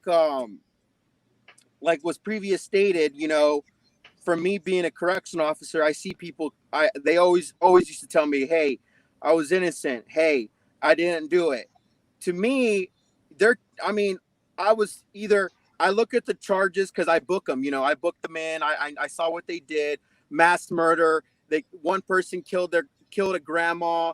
They're going up for capital punishment. This, that, and other. For me, what the the justice system is, what I personally saw, it was a money-making business. It is making money. And I'll just give you a brief notion. Everyone knows what ramen is, right? Everyone knows this is typically like Are you about to 25. tell them how much it cost? Yeah, go ahead. About 25 cents. Well, in New Mexico, in the federal justice system, a package of ramen costs $2.95. So you see someone's making a profit. Now, whether the capital punishment is humane or not humane, who are we to decide whether or not, can we have the ability to do that? But also when it comes to being cost efficient, it is more cost efficient to keep the person alive than to capital punish them. Now, I understand the heinous crimes. I understand all that. I get that. But for me, I try to look at things on both sides of each aisle. Now, I have personal view. I do, at the end of the day, I do have a personal opinion. But, if you guys want to talk to me about that, I'll personal message you about it and we can go back and forth. But for me, what I saw is it was making money for someone. Now, is it for the government? Is it for the state? Whatever. B, capital punishment costs more. I think someone brought it up. It costs more to kill somebody than it is just to, yeah, exactly. It does. I've seen that. It costs way more to kill somebody because of the appeal process. Now for me, I'll get off of my boat here in a sec. As a correctional officer, I dealt day in and day out with criminals. Now whether they're innocent, whether they're guilty, I was not the person. I was not their judge. I was not the jury, and I was damn well not going to be the executioner. What I was a highly paid babysitter. I needed to make sure everyone in there didn't kill everybody. Because like I said, you have chesters, you had people. I don't know if you guys know what a chester is, but that's a child molester. Yeah, so it's chesters, people with mass punishment crimes, people who parking tickets. Like I have people that went over there for like parking tickets. It's like from A to B, it's like, why is someone here for parking tickets? And then all of a sudden you see someone, it's just in the same pod. Yeah, it's just one of those things. Exactly. So he knows it's called pods. It's called B pod, A pod, D. Everyone has their own sayings for it, but it's just crazy to think how you have the ability just to take someone's life. Now, I don't know if you guys ever had that ability just to take someone's life, but it changes you. It changes you, and someone has to live with it. Whether, the family gets better, whether they seek justice, that person who died, that person too, that family, that person's dead too. So it's two sides to that. Now, I'll stop talking. I'll let someone else take the floor, but I just have a very unique background when it comes to stuff like this. I think I think it's really what's really important about what you said to me is this idea of perspectives. When you're a human being, we're born with a certain perspective, and that perspective is ever evolving. But what I'm hearing you say is that you had one perspective at one time, and you're saying that making those decisions then are now something you have to live with and that are changing you. And that's just something you should think about when you're making those kind of decisions, no matter how old you are. Even right now, the decisions that we make now and tomorrow, they're going to affect us. So just making sure. And I think that's really what he's talking about is like the moral implications versus the versus the material implications. And why are we even, in my opinion, why are we even talking about how much it costs? I think it's weird that's one of the first things that people bring up. I'm not saying anything negative about anyone here, but generally the conversation, it goes straight to expenses. It's like, I'm glad ours didn't. Ours didn't really go straight there. Ours went more to how does the family feel? What's the benefits and that kind of thing. But I feel like as a society, what we're seeing in the world right now is this kind of like acknowledgement that we haven't been putting morals first. We've been putting things first, and all of that can be replaced, i.e. I can burn this Wendy's down and another one will come up, but that guy is gone. Go ahead, Mo. Yeah, definitely agree with that. Also, to an earlier point to the veterans, first I want to say thank you for your service.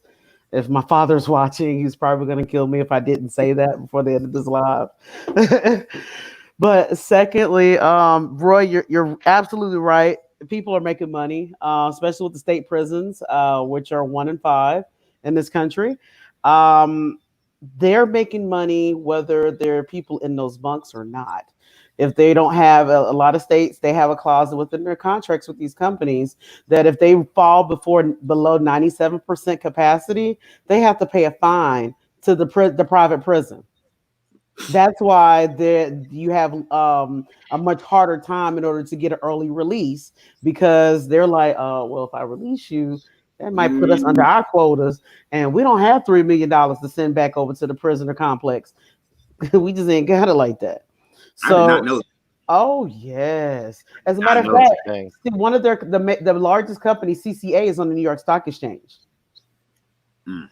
And to top it off, a lot of these prisoners in these private prisons are working, doing jobs that nobody wants to do, and they're making clothes. They're making their Whole Foods actually had a whole scandal where they were some subsidiary or one of their suppliers was actually supplying them with food that was picked by prisoners. Some of them are even working inside of a call center, which I feel is the most scariest thing ever. Because I know some people know how to have a photographic memory and memorize names, and if they ever get out of prison, they're going to remember those names. They're going to be able to do reverse phone number lookups and find those people. So I'm like, Karen better watch out. yeah, listen, Karen on the phone. Becky, Chad, Ken, they better talk to these people, right? Because they're gonna find them. We can't say Becky. We can Hold say on, Karen. hold on. No, the scariest thing to you. She bring up a good point. Wait, hold on. Most scariest thing is that a prisoner's gonna remember your number and come kill you. But like, you could get in prison completely innocent and end up on death row. But the scariest thing is that person's gonna remember you and come murder you. Because I feel like that person is a very small percentage. It's like, I think she means the scariest thing out of like the jobs that they're making them do. Like it's They have access to information. They have access to personal information. Yeah. it's like, okay, that's clear. That was That's scary. That was a Criminal Minds episode. That was like, I don't know if that happens a lot. I mean, I'm sure it's a very small percentage. Don't be coming for Criminal Minds. Okay. So here's the question. On CBS.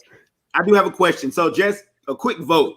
If it was on a ballot this November, abolish it, keep it. What's everybody's vote? Let's go around in a circle. Justin. So I feel like it needs to be just, abolished anyway, because it hasn't been put into practice for a very long time. It's only been until very recently that there's been a federal consideration for a capital punishment situation. So I think that for all intents and purposes, it's not even something that we need, or we feel the need to exercise frequently.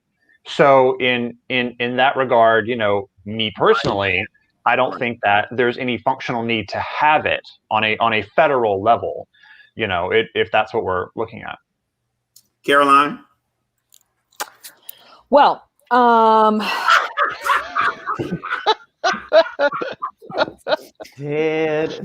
you don't stop me playing over there. let me just pull out my notes really quick. Come on now. No, I mean, I did write a few notes. I mean, I'm a good student. I'd be in the abolish it camp. But if for no other reason to say, like, we are going through something in this country right now. We are going through civil unrest because we are demanding change. And if we're talking about meeting this moment and people still marching in the streets with signs that say Black Lives Matter on them, I think that you have to, if you say Black Lives Matter, it needs to matter for the people who are in prison also. It needs to matter for people who are wrongfully convicted and sitting in prison rotting. It needs to matter for people who were rightfully convicted sitting in prison. Those people still have rights. I'm going to just read my quick things. What I mentioned this earlier, but I have the numbers now that as you all know, Black people only make up 13% of the population in this country, but they are 7 times more likely to be wrongfully convicted of murder. 7 times.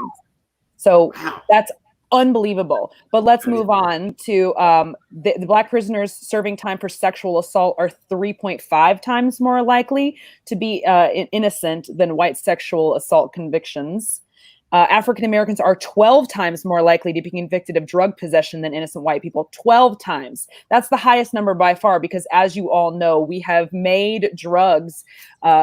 We have used drugs to weaponize against Black and brown communities in this country, so that we can put people behind bars in the laziest way possible by saying, "Oh, you have a gram of weed, we're taking you in." I mean, we need to obviously that's not. These aren't people who are who are going to be sitting on death row, but these are people who get put into the system. And once you have contact with the system, you are far more likely to keep coming into contact with the system. You have a target on your back then, because people who go in and they're charged with a crime, even a non-violent petty crime like drug possession or something like that, you will see those people back. And guess what? Even if the prosecutor is a kind prosecutor who was easy on you the first time, they're not going to fool me once. They're not going to be fooled again. They will go after you to the greatest extent of the law, and that person has no chance to live a normal life from that day. You cannot do your homework. I'm sorry. Let's move to Danny. But no. I was saying, to your point, you cannot do your homework, and that will put you back in jail. That just happened to a girl. That's what he's referencing. A girl got put in jail for not doing her homework. She's literally in jail for not doing her homework, her online homework, and they had a chance to make it right when it went public.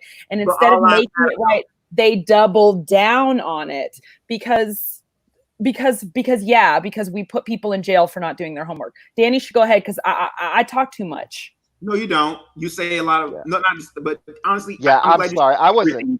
I wasn't trying to derail you. I was trying to interject and throw in on your point. I appreciate how petty it is. We're not even talking about, you're back in on another drug possession, or even you got another ticket or something, right? We're talking about girl didn't do her homework. Right. And you could have somebody murder, 9 people in cold blood, sitting, like you said, sitting next to somebody who didn't do their homework. Obviously there's county and then there's jail, but you still have people, mixed in with all of that. And talk about the death penalty, sending some people into jail who don't belong there, who are going to be beaten, who are going to be killed, who are going to, have to join a gang to say, I'm not trying to speak on this, Duryea, you could probably speak on this, but, people who feel like they have to do whatever it takes, to get by. Am I wrong? He went in first day and just what she was trying to say is, I don't know how he survived. I don't know how he made it out. Duryea, I love you, baby, but you're a little soft. He did it. You're a little bit soft, baby. You're pretty. You're pretty. Look, so I don't know. Look, it's okay, but I'm not small. He's good. You do got those muscles. You're scrappy. It's okay. Sorry, go ahead, Danny. Go ahead. I'm a nice guy. I don't know. Anyway, go ahead, Danny. So on this question, I got I'm of two minds. I told you it's contradictory. So I've got the lizard brain part of me, right? There's the part of me that when you see, when you hear about this heinous crime or this thing happens, there's a quote from the old animated movie Heavy Metal, if you've ever seen it, where this guy, he's on trial, and and he's supposed to be a ringer for the guy that's on trial, and it's the witness, and something grabs a hold of him, and he just gets crazy, and he says hanging's too good for him, burning's too good for him, and I can feel that sometimes. I'm just, when you read about just some horrible, heinous stuff some people do, and for sure, it's on camera, or you've got 17 eyewitnesses, people have seen it. There's no way that this didn't happen, and to me, it's lethal injection's too kind, that's that lizard brain part of me, right? That just says sometimes, you just want people to get theirs,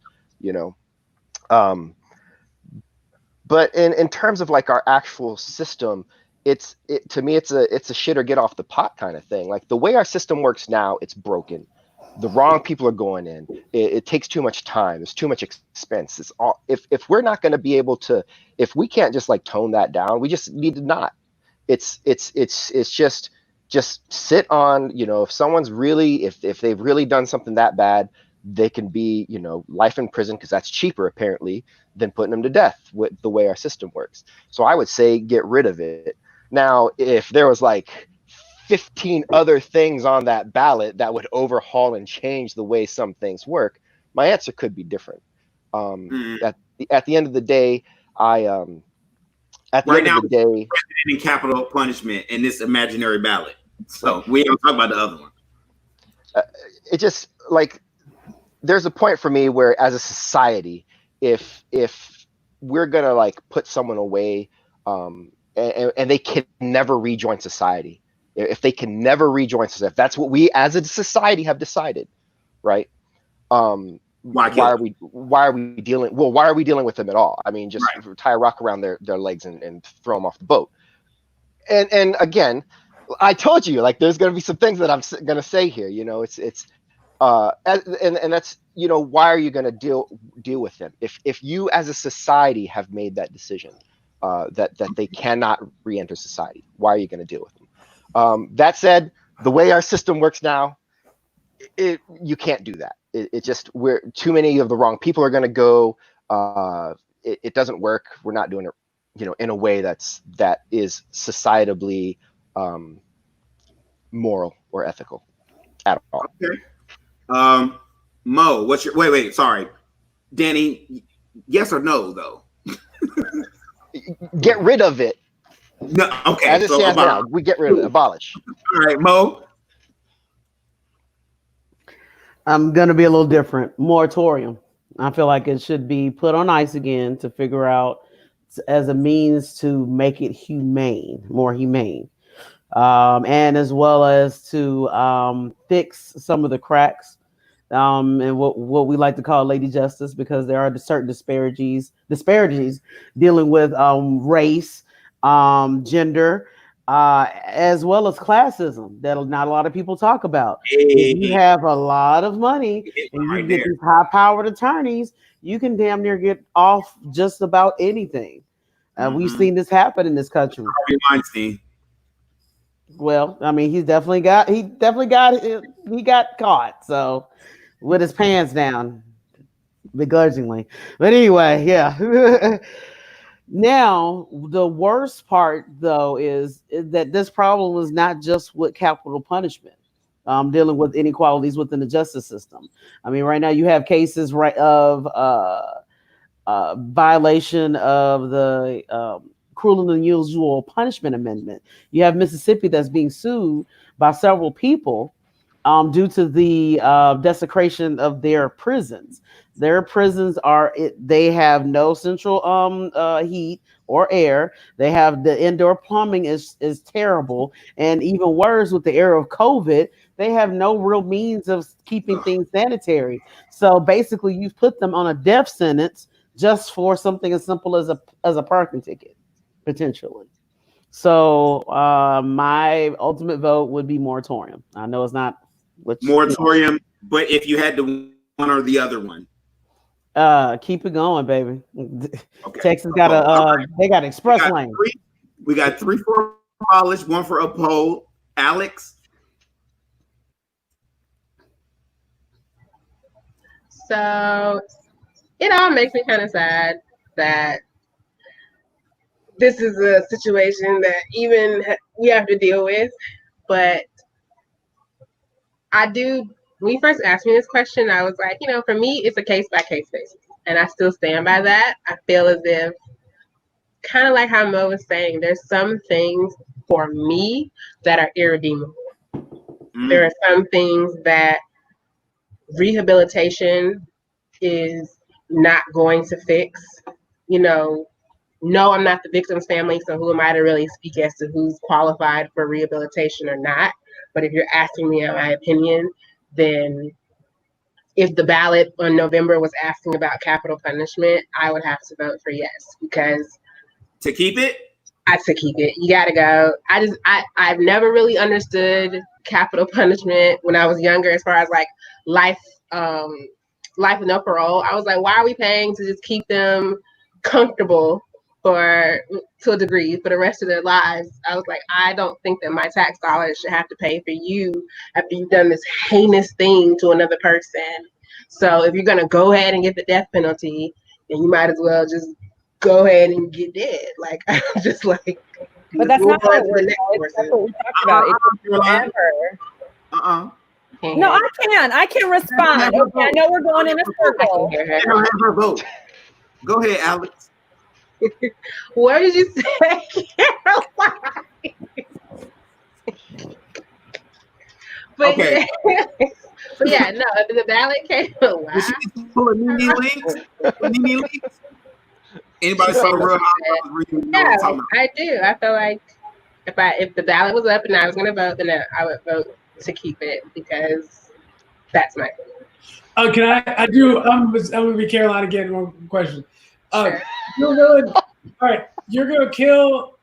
I just want to double check. So we know innocent people are being killed who didn't do it, but to make sure you have a chance to kill people who did do it, you're good with that. That's like you're in. I was checking because that's what I feel like. You feel like you want me to say that if I should not vote for it because there's a possibility there's innocent people? Like, I feel like if you are convicted of the death penalty. Wait, nobody can be convicted of death penalty because that's not a crime. That's just convicted. You're sentenced. Excuse me, with the death penalty. Good, because if you get convicted, that'd be unfair. All the levels. Gotcha. There needs to definitely be a time limit. We can't be running around here for 24 years waiting for you to get a lethal injection because you still have the opportunity to get appeals cases. So yes, I believe that I would vote yes. Like I said, I was like to ask clarifying questions. Yes, it is. Okay, actually, Joe, go ahead. Oh, I'm abolished. You don't have to give me. I'm abolished. What are we talking? I already know you. It's a vote. Vote no. The whole conversation, all Joe has been doing is wait for someone. So, okay, cool. Come on, Alex. I do like to know people's like thought process. That was real. They sound like trick questions, but then when you tell me the answer, I'll leave you alone. I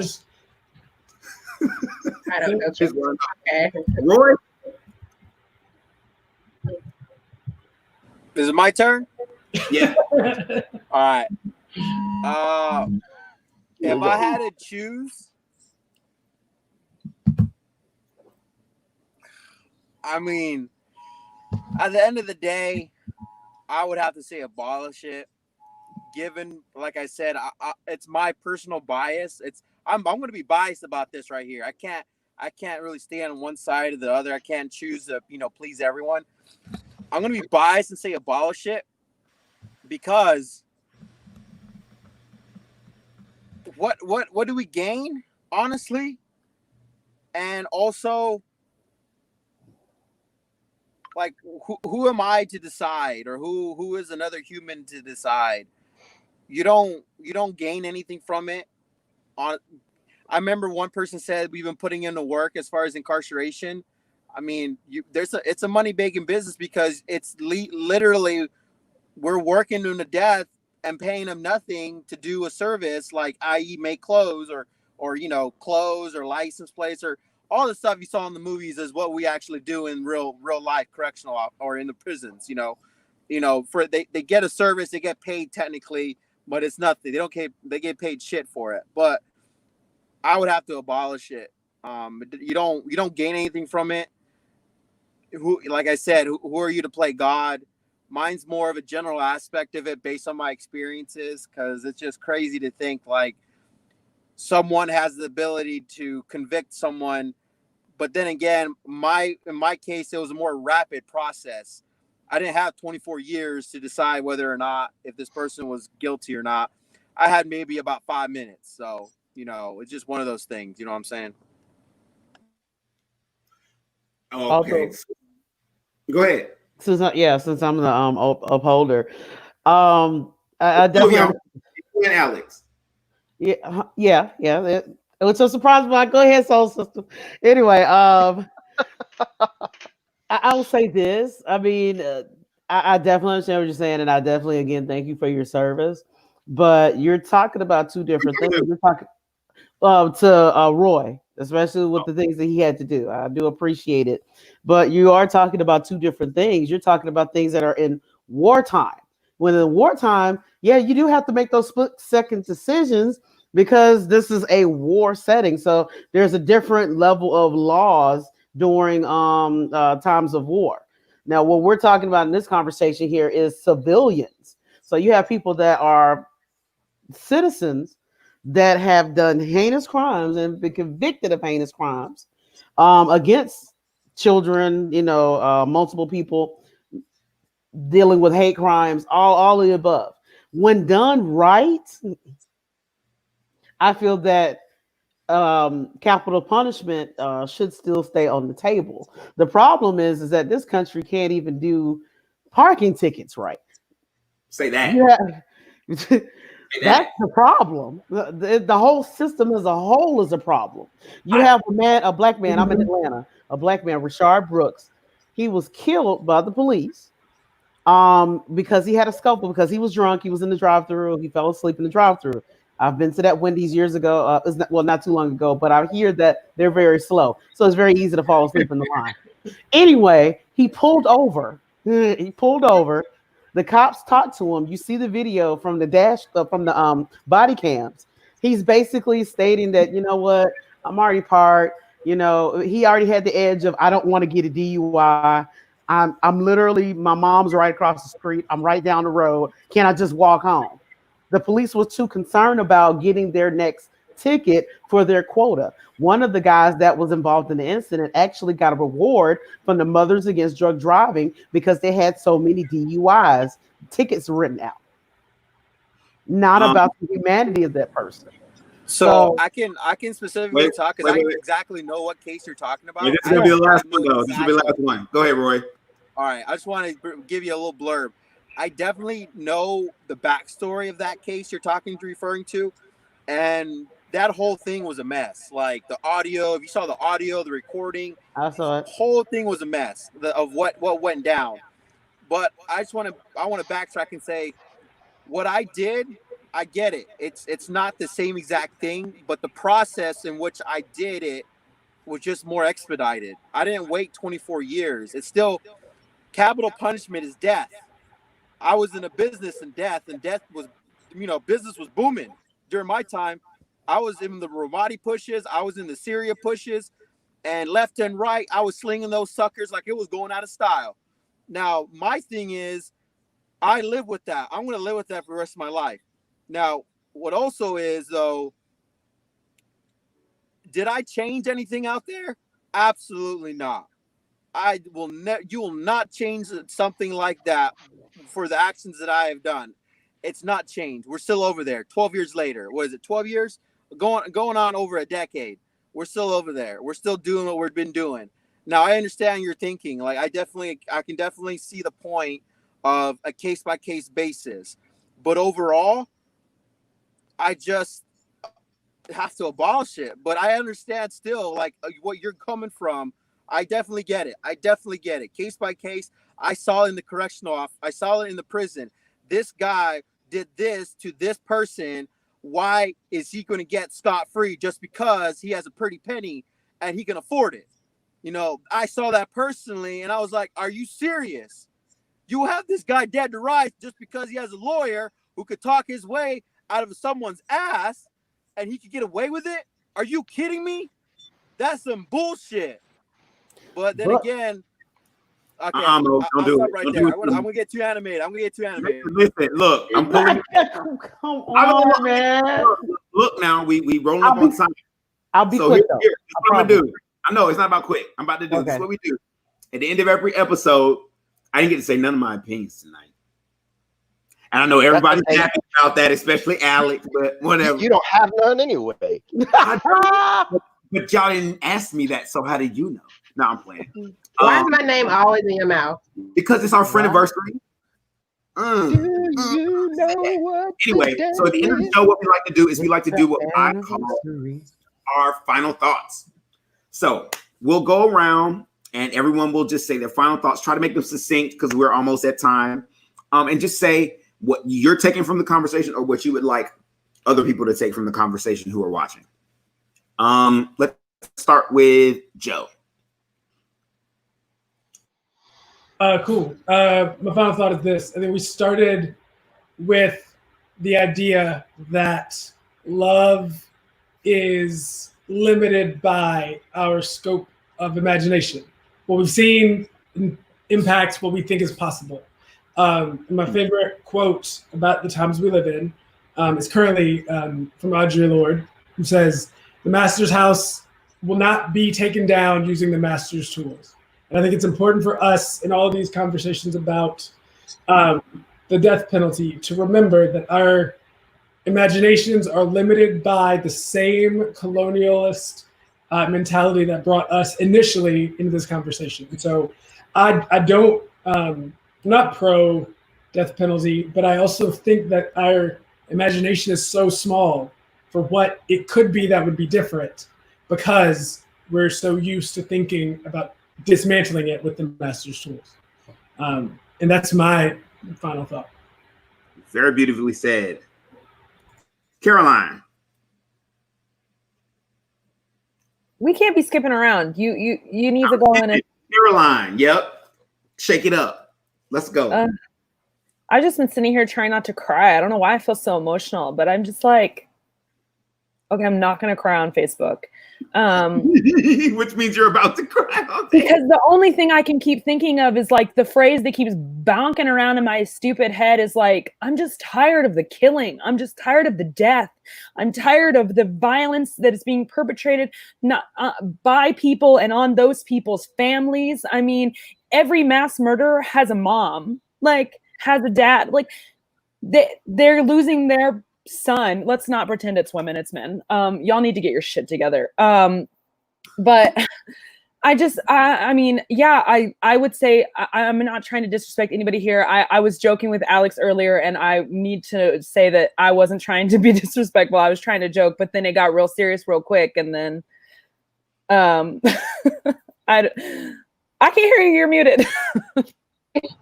I said, girl, you're fine. Oh, okay, good. But I just feel so strongly about this, and I just feel so passionately about it because I just know what a fucking mess the criminal justice system is. And just knowing that we're shoving people through this broken system just doesn't sit well with my heart. And that's why I said abolish, and that's why I stick to it. And, you know, an eye for an eye just makes the whole world blind. So I'll leave you with that. And those are my final thoughts, as unpoetic as they are, because I'm a mess. Wonderful. And that was beautiful. You know, I love the passion. Danny. So, yeah, it just, you know, at the end of the day, I can support a death penalty. I just, you know, one thing that kind of came up, it was, I think, a question that Joe was getting at was, you know, it's just the idea of like eggs and omelets, right? Like, you know, to make an omelet, you got to break some eggs. Sometimes if you have a system, you're just going to have like the wrong people are going to go through that system sometimes. And for some people, like, that's just the way it's got to be. To me, the way our system works now, it's too much. Like the wrong people are going through that system. The system is a burden to the taxpayer. You know, when I say I could support a death penalty, not in this system, not the way that we're doing it, it would have to change completely to where, like, if that question came up of you know, well, maybe sometimes an innocent person goes through that, that there's not enough instances of it that, you know, it's easy to just bring up, well, this and this and this and this, and all you got to do is do a quick Google search, right? Like, if maybe 1 out of 50 or more, you know, then you get into something that maybe for society it's a worthwhile trade-off. But Okay. ultimately, you know, the way our system works now, no, we need to not. We need to just stop, put people in for life. It's cheaper anyway, and we're not gonna take out, you know, people that shouldn't be. Alex? My final thoughts on the situation is that it's still a conversation that we should keep having. Like, it should never stop being discussed. And you never should be completely closed off to the idea that you're wrong or other people could be wrong. Like, just keep talking about it. That way we can come to some sort of agreements about the situation. I also want to send out my prayers to everybody in Portland and dealing with these protests and whatnot. Hopefully they're being safe as they possibly can be, and it's not getting too crazy and too aggressive. And yeah, let's keep fighting the good fight as long as it takes. Absolutely, as long as it takes. Justin. Okay, so I have to, I have to just wrap up my kind of perspective on it to say that, in my work, I work with kids, and I work with, middle school to high school age kids. So when I encounter those types of, difficult topics, whether it's, police brutality, or it's the Black Lives Matter movement, or it's, things that are very complicated and very adult and very, detailed, you have to just, approach it with the mindset of someone so innocent trying to understand why something is just so wrong that we need this type of corrective action to take it. Because they learn in black and white in these, not complete textbooks about, civil rights movement and the human rights and the Bill of Rights and all that kind of stuff. So it will be a very happy day for me when I can look at those young faces and those bright minds and say that after we knew better, we started doing better. And I think that is the only way forward for me. So that when we have these conversations that will someday be in a textbook, that we're living in a historic shift right now of every paradigm, of every facet of society, it feels like. I want to be able to rest on my conscience the fact that we know from studies and from personal accounts and from almost any type of metric that reconciliation and rehabilitation and prevention is the best way to deal with any of these hard topics. And you have to wonder, at what point do we start thinking about that as the first option rather than the absolute last option, because things shouldn't get this bad before things start to boil over. And I feel like the criminal justice system and mass incarceration and the multifaceted issue that is the capital punishment topic in the U.S. can very easily be boiled down to what can we do to be better, and that's my opinion. If we can look at those types of hard issues and know that X, Y, and Z will prevent this next time, then let's do that, and let's do that wholeheartedly. And I can rest at night knowing that much. So for me, I'm definitely looking at sighing a big breath of relief after after we get over this hump socially, to see what's on the other side, because it's going to be rocky through November and probably until January and maybe even a little bit after that. But we got to hold on. Okay. All right, good, awesome. All right, I debated long over who was going to get the first and the last, but I'm going to go with Roy first, and then I'm going to go with Mo, just because I tried to split up the two upholders. So let's go with Roy first. All right, well, this is my first time on this, whatever this was. Talk it out every Thursday at 8:00 live on Facebook and YouTube. All right. Well, hopefully after today, I'll be invited back for other stuff like this. If not, I understand. I can be too animated at times, but what I would like to leave is I believe in right and I believe in wrong. I'm based off what everyone was talking about. You know, everyone was respectful on this. Everyone had their opinion. Everyone, you know, I never felt any negative vibe. I'm a pretty good judge of character. So you had a good panel. So everyone on this panel definitely represented themselves accordingly. I really didn't know what to experience. I'm old in my ways, so it's kind of hard to talk about this stuff with people only because of how I grew up and the way I was taught. But I would just like to leave with, you know, I do believe in justice. I do believe in doing the right thing, and I do believe in that people. I believe in karma. You know, what goes around comes around. Whether or not I can be the judge, jury, and executioner is another debate. You know, on that regard. But I just wanted to say that, you know, I do like the fact that these individuals from these different backgrounds were able to come together and talk about something that's really hard to talk about.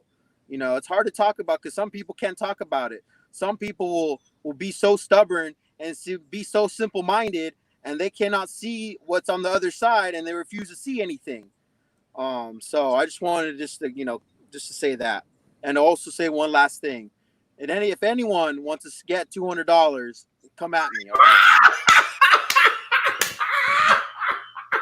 I am through with this man. Hustling. Bruh, from start to finish, I cannot. Look, okay, Mo, if you weren't watching the whole time, you don't get that. But if you were, you get that. Go ahead, Mo.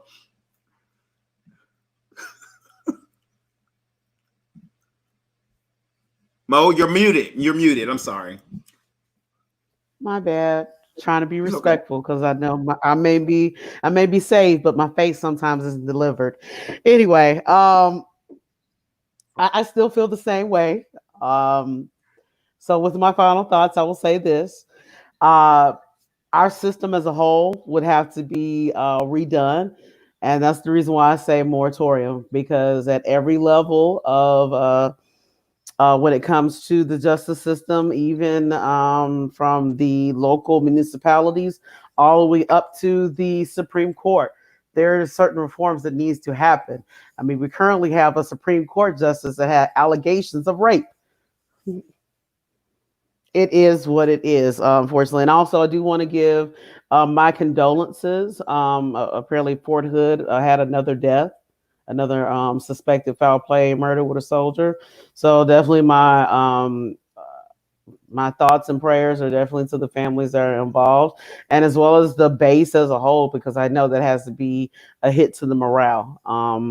And I definitely hope that the military is able to come up with some type of solution other than just trying to put it under the rug to protect their image. And also, just as a quick plug, if you look, my Cash App is hashtag, $ Mo Smith Pro. It is listed. So if you want to give any type of donation, you know, I've been talking, I've been parched, I'm running out of drink, whatever. If you want to contact me to, solicit anything, my also Instagram hashtag as well as Facebook is at Mo Smith Pro. You can definitely easily find me on all social medias. I'll find you and give you the 200. Hey. Okay, so my final thoughts for the night. So when it comes to all of this, what Roy said, I mean, that's what Talk It Out is. Talk It Out ain't about changing people's minds and forcing someone else to see your idea. It's about listening. It's about being willing to have these type of conversations. I really made this show so that people could see that these type of conversations are possible. And enjoyably so. I had a great time. As far as the topic tonight, I think it goes deeper than just the penalty. I think it goes to the system, which needs to be geared toward rehabilitation, not toward punishment. And right now, the system is more about punishing and capitalizing on. It's more about making money and punishing people. But everyone in this entire planet has done something wrong at some point and needed a chance to make it better. So because of that, when we mess up, we shouldn't say that someone's beyond repair. Maybe sometimes they are, but it's dished out way too often for my liking, personally, especially considering so many innocent people are dying. Those statistics that we listed earlier were staggering. 12 times more likely to die because you're Black innocently. So look up those statistics if you missed that. It'll be on Facebook. It'll be on YouTube right after we air. We're ending in a second. So if you missed it, go back and look at those statistics that Caroline and everyone ran out. Also, prison reform in the system and responsibility as a society of what we're teaching our children, of what we're teaching the other people around us. Every day you go out into the world, you're a teacher, but you're also a student. So try to leave a nugget and try to pick one up, which takes humility and strength, okay? Having said that, Talk It Out is every Thursday, 8 o'clock, YouTube Live, and on and Facebook. Like to thank all of my panelists here who are wonderful. If you haven't heard that this is a place where it's not always about proving who's right and who's wrong. Sometimes, it's just about listening and being heard. One more time, thank you for seeing Talk It Out tonight, and we will see you later. Have a good night.